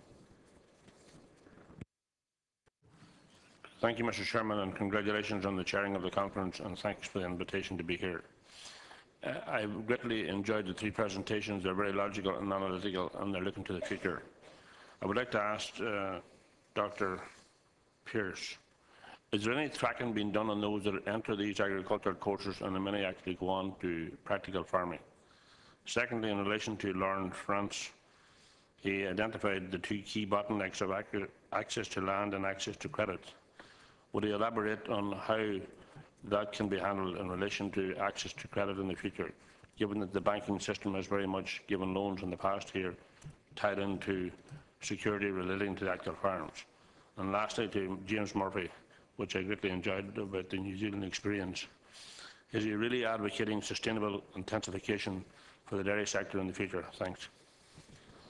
Thank you, Mr. Byrne. And finally, from the Greek Hellenic Parliament, we have Mr. Skrekos Konstantinos. Thank you, Mr. Chairman. On behalf of the Greek delegation, I would like to thank you for the hospitality. And indeed, I would like to outline the fact that we are facing a very real crisis of renewal in agriculture within the next 10 years. Farmers are getting older in most of the Europe member states, and fewer young people are entering farming. And if this trend continues, then fewer and fewer farmers will be producing our food in the future. And this loss of farmers will severely impact our food security, the capacity of our farms to provide Europeans with most of the healthy foods we need to thrive in the 21st century. Therefore, we must say clearly that we need young farmers, we need new farmers, and we need more farmers. Now, because of the crisis, we have begun to witness a strong interest in healthy food and farming, as increasing numbers of young people from farm and non-farm backgrounds are striving to build entrepreneurial, economically viable and ecologically sustainable farm enterprises. There are many challenges facing these new entrants, yet there are also new opportunities. They bring skills, connections, and passion that can lead to innovation and renewal. And the growth I don't. What I would like to outline and point out is that, of course, the 2% top-up payments would help and support these new farmers.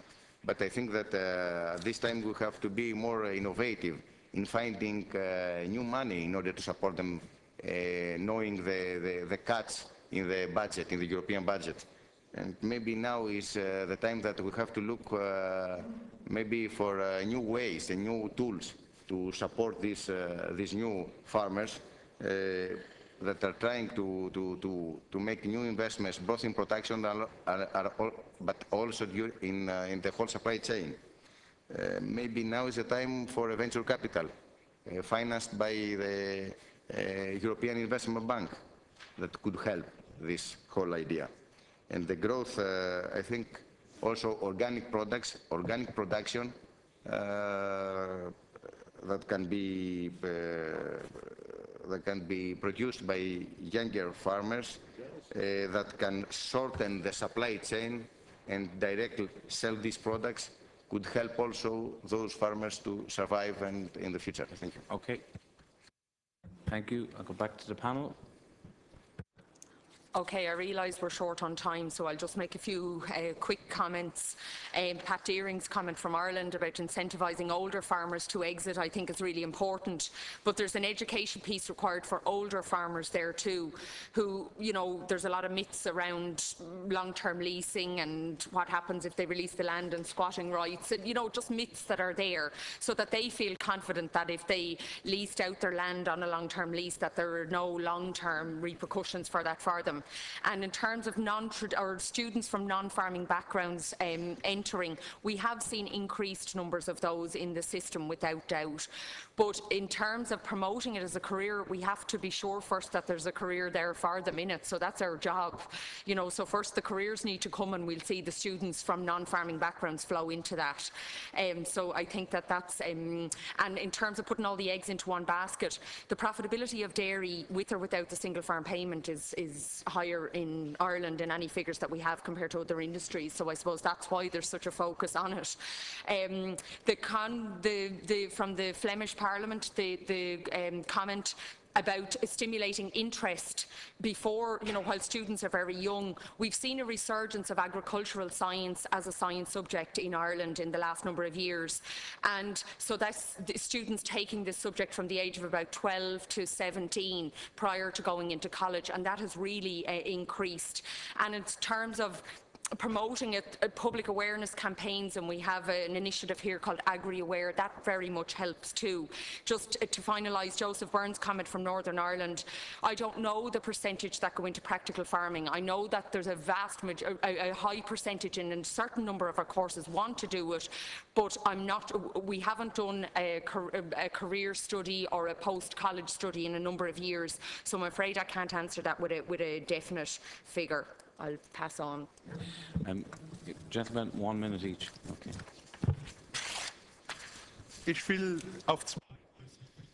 I'd like to pick up on a couple of points that were made. The first from the Swedish representative. They wondered whether money would solve the problem, or more money. More money is not the only solution to the problem, or to all of the problems that a young farmer faces. Where taking over a farm is increasingly expensive and the financial requirements are greater and greater on young farmers, clearly you have to have a sound financial framework, so more money is help, but it's not the only help. The whole design is essential. Money's an element of that, but not the be-all and end-all. The second point is in reaction to what Greece was saying. We're familiar with the situation in some European countries where youth unemployment has reached startling dimensions, and there's nobody in the room that can be happy with that situation. Farming it only represents 2 or 3% of the working population in a number of countries. But in areas with high unemployment, in some countries, 1 in 6 jobs depend on farming to some extent, indirect employment. So more jobs and more job creation can only be a good thing. And especially because so many sectors depend on farming and agriculture. It would be a way of generating more jobs and dealing with youth unemployment. 2 questions. The one, the Irish and Northern Ireland question, kind of answers. Going all dairy farming or looking towards a lot of expansion in dairy farming. As Karina said, it is the most profitable industry, and that's why young farmers are going to look at that. Young farmers coming in are going to look at these models and see that dairy farming produces the most money, so that's the angle they're going to take. In New Zealand, that's the same way, so that's why a lot of people have gone into it. And is it sustainable? Well, if we can get a production system that will make money on the bad years, then it'll be sustainable. So that's the production system we need to follow. So going down the line of grass-based system is the way we follow. And just on the Sweden question there, personally, I don't think direct payments are the solution. We need to be advocating supports. So Greece are looking for new ideas, and that's what we need to be doing. We need to be looking at stock supports and interest relief for young farmers and loans. Thank you. Thank you. We had to rush it a little bit at the end, but that concludes session 2. Could I just say very quickly, the Irish presidency wanted to make an emphasis on the importance of young farmers, that without them we won't achieve any targets. They are the future, and it's absolutely nonsense to expect that we can achieve them, whether in Ireland or anybody else, without giving young farmers with the talent and the enthusiasm the opportunity. Just to say now that buffet lunch will be served in the coach house, which you will be escorted to by members of staff. It's not that far, but I would recommend you bring your coats. And we will resume at 2:30 sharp here in the afternoon when we discuss common fisheries policies. Thank you.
colleagues. Yes, that's fine.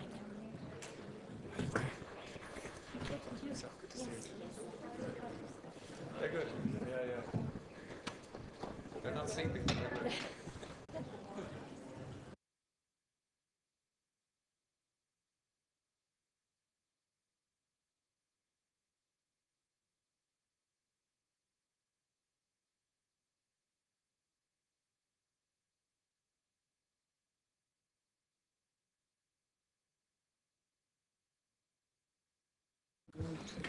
No. Quarter past. Right, welcome back. I hope everybody enjoyed the salmon or whatever, and it's good to see such a healthy number for the afternoon session. We're scheduled, the Commissioner had a little bit of a delay getting here because of the weather, which we can do nothing about. She's scheduled to leave at 4:15, so we'll aim to conclude by then, and we'll get straight into it. So I'd like to welcome the EU Commissioner for Maritime Affairs and Fisheries, Ms. Maria Damanaki, to the meeting this afternoon. And I know she only got here this afternoon, so I hope she's settled. I'm especially enthused to hear more about the reform of common fisheries policy, which will aim to ensure long-term environmental, economic and social sustainability of aquaculture in the EU and beyond. The Oireachtas Joint Committee on Agriculture and Food and Marine raised the issue of discharge of Minister Coveney several times over the past year. I know it's something that has been relevant to all countries, and I'm glad that agreement has been reached on a phased ban on discards in EU waters from 2014 onwards.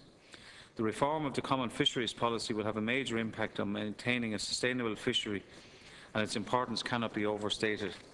I'd like to welcome Minister Coveney back to the session as well. I know he's been over with the Young Farmers Conference on the other side of the city in between the morning session and this afternoon. So I now, without any delay, call on Commissioner Damanaki to make her opening address. Thank you, President.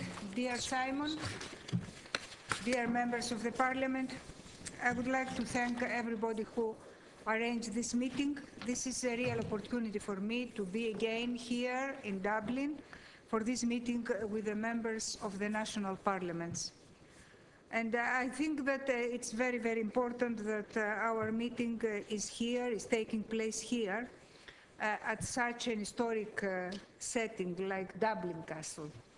So this venue had seen many important changes throughout Irish history, and perhaps this is the perfect place to discuss about another change. This is the change of our common fisheries policy.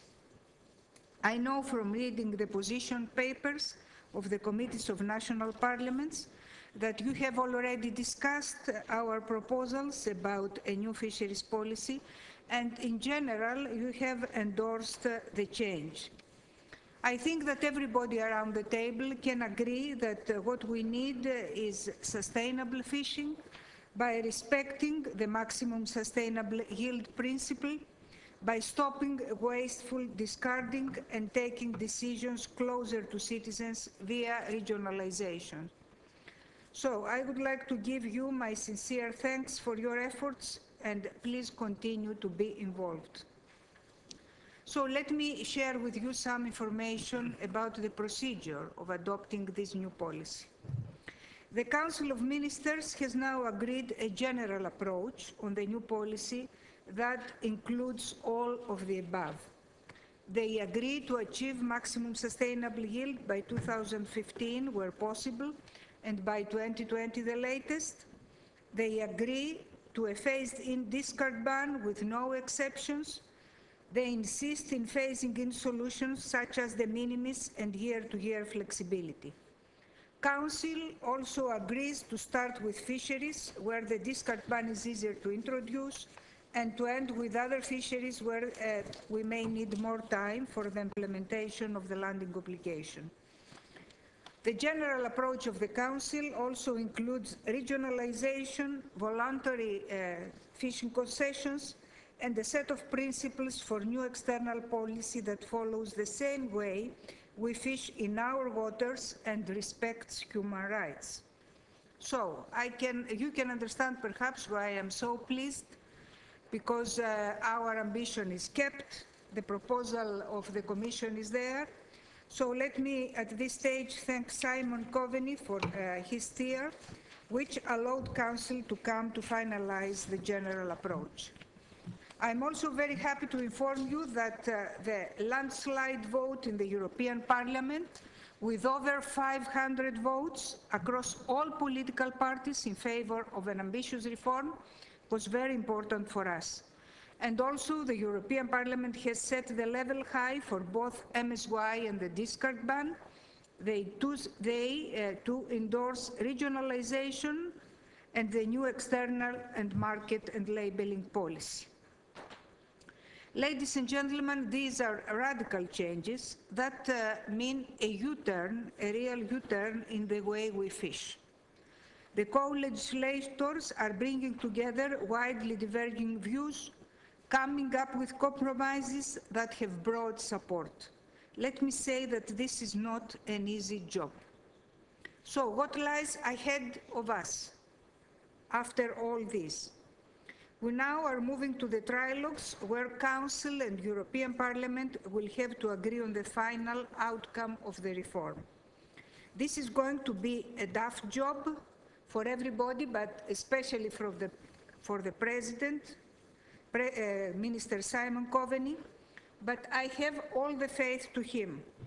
And I can promise to you that I will support him and the Irish presidency so that we can have a good outcome with the real reform as soon as possible.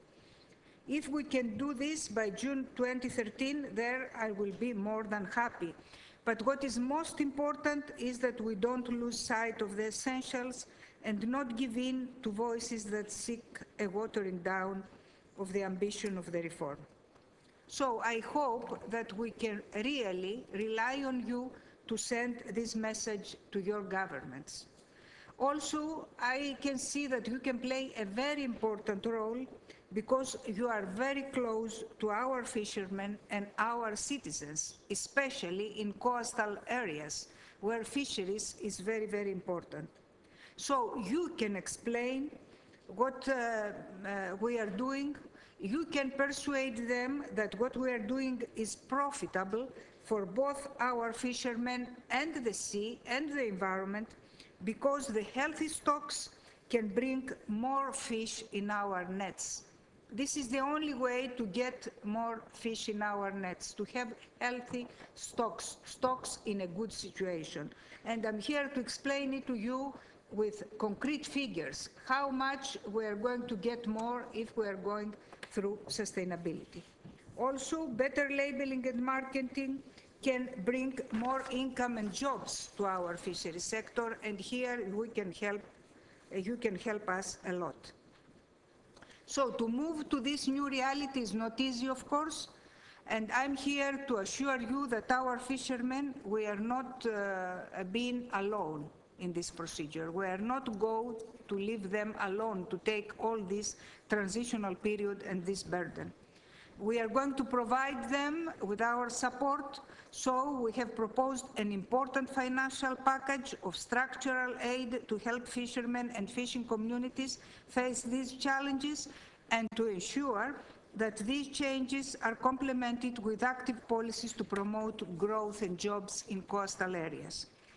This proposal of a new Maritime and Fisheries Fund is now being examined by the European Parliament, which has scheduled the adoption of their first reading position for June.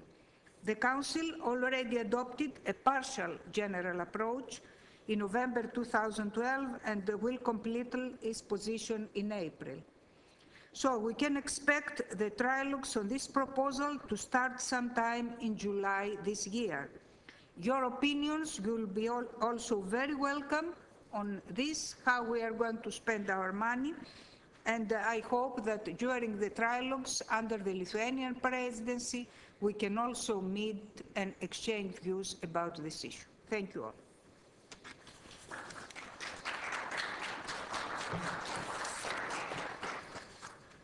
Thank you, Commissioner. I now ask Minister Coveney to make his opening remarks. Thank you, Andrew, and welcome once again. I hope you had a good lunch. I'm glad you're eating Irish salmon. Can I say, just in relation to the conversation that we had this morning, we are equally ambitious as a presidency to try and get as much done in terms of decision-making at a European level for the common fisheries policy as we are for the common agricultural policy.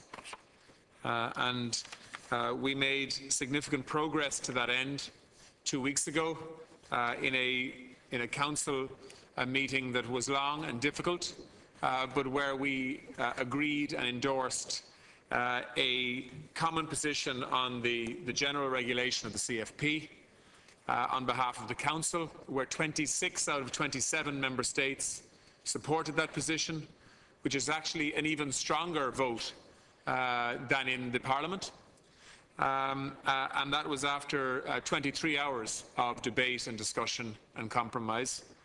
But we did not compromise on the core issue here, which is to fundamentally change the way in which we manage fish stocks, to fundamentally change the way in which we apply science to the maintenance of healthy stocks.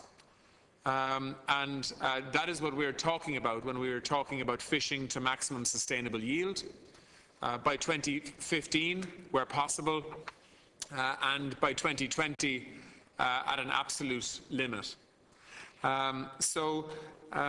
Significant things are happening and changing across the European Union in terms of how fishing will progress over the next 5 to 6 years. And I think the benefits of that will be significant both for the fishing industry but also for people who are concerned as to the broader issues around overfishing and so on. In this current round of the Common Fisheries Policy, clearly policy initiatives that have been introduced in some areas have not worked. Some of the byproducts of the current policy show significant failures.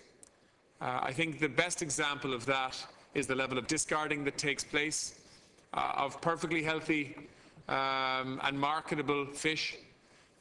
In some fisheries, up to 60% of what's caught is actually dumped over the side, dead, because fishermen do not have a quota to land that stock. In some cases, it's juvenile fish. In other cases, it is other species of adult fish that fishermen have caught in their nets but do not have a quota to land. The average discarding rate is about 23% across the European Union. But if you look at the waters that I'm most familiar with in terms of European waters that Ireland has the responsibility for monitoring, the figure is about 40%. That means about 400,000 tonnes of fish each year, maybe more, dumped over the side dead. I think everybody, fishermen, to the broader industry, to NGOs that are concerned about the environmental impacts of this, to everybody else who informs themselves about how fishing works in the European Union, everybody accepts that we must do something significant and serious to change discarding practices. And we have done that. We now have a clear commitment that starting from next year, at the start of 2014, the pelagic sector will introduce an obligation to land everything they catch, in other words, a discards ban. From the start of 2015, in the Baltic, all of the fishing there will have an obligation to land or discards ban. In 2016, the Western Waters, which is the waters around this island and on the western coast of the EU, will introduce a discards ban or an obligation to land, and in 2017 it will be introduced in the Mediterranean. And with the exception of the pelagic sector, there will be a 3-year phase-in period. So in other words, you start with the main species of fish in that fishery, because where a discard ban gets complex is when you are actually trying to introduce it in a mixed fishery, where a fisherman may be catching 3 or 4 or 8 or 9 different species of fish in the one net. And even with technical measures in terms of mesh size, in terms of escape hatches and so on, it is still very difficult to separate adult fish that are the same size, at the same depth, being targeted in the same nets. And so there are real complexities around how we introduce an obligation to land on our fishermen, and they need time to adjust, and they need transition mechanisms to actually adjust to make sure that they can do what we would like them to do and remain within the law. And so that is why it has taken time to figure out how we can do something substantial to improve the sustainability of fishing, while at the same time get buy-in from the industry and work with the industry to make sure that in practice at sea, this new policy actually works, rather than it being an enforcement nightmare for all of us in terms of the cost of that enforcement and the effectiveness of that enforcement. Because let's face it, when a fishing boat is 50 or 60 or 100 miles off our coast, it is very difficult to enforce an obligation to land unless there is buy-in from the sector that it is the right thing to do and that they can operate within the rules. And that is why we have the flexibilities that have been agreed in terms of flexibility year to year, in terms of some flexibility in terms of species to species, in terms of quota management, and of course the de minimis levels that were agreed also at Council. So we have made our decision in terms of our position.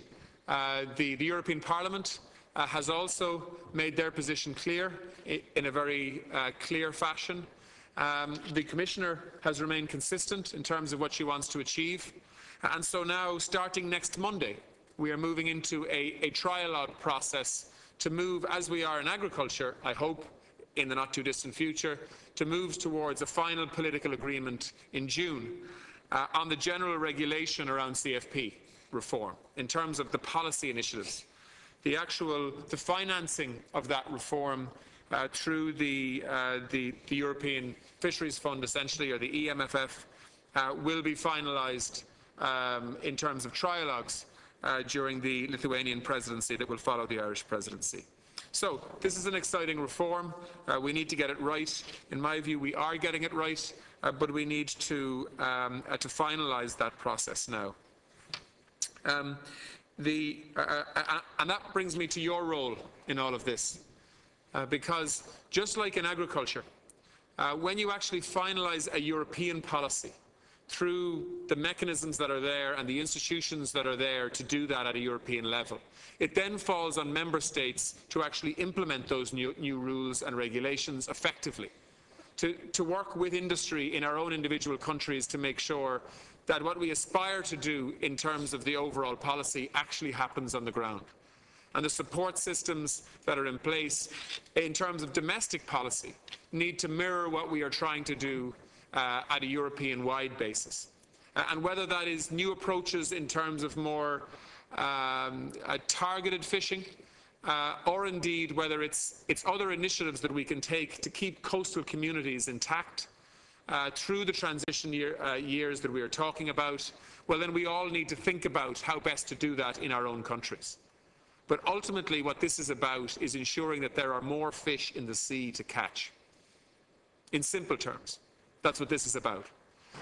And that we would protect fish stocks to such an extent as we would ensure that they are being fished at sustainable levels, so that those stocks can grow and expand, and our industries can grow and expand with them, to ensure that we maintain stimulus and job creation in coastal communities that may have very little other options available to them.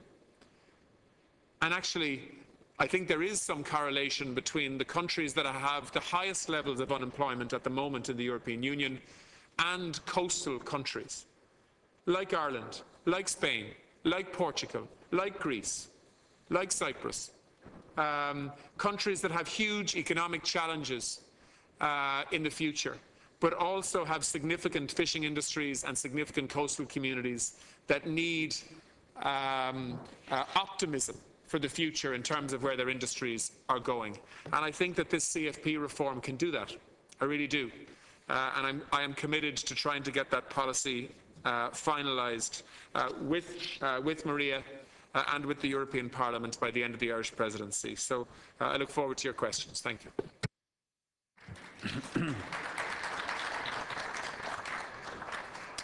Thank you, Minister. I'll now take the first group.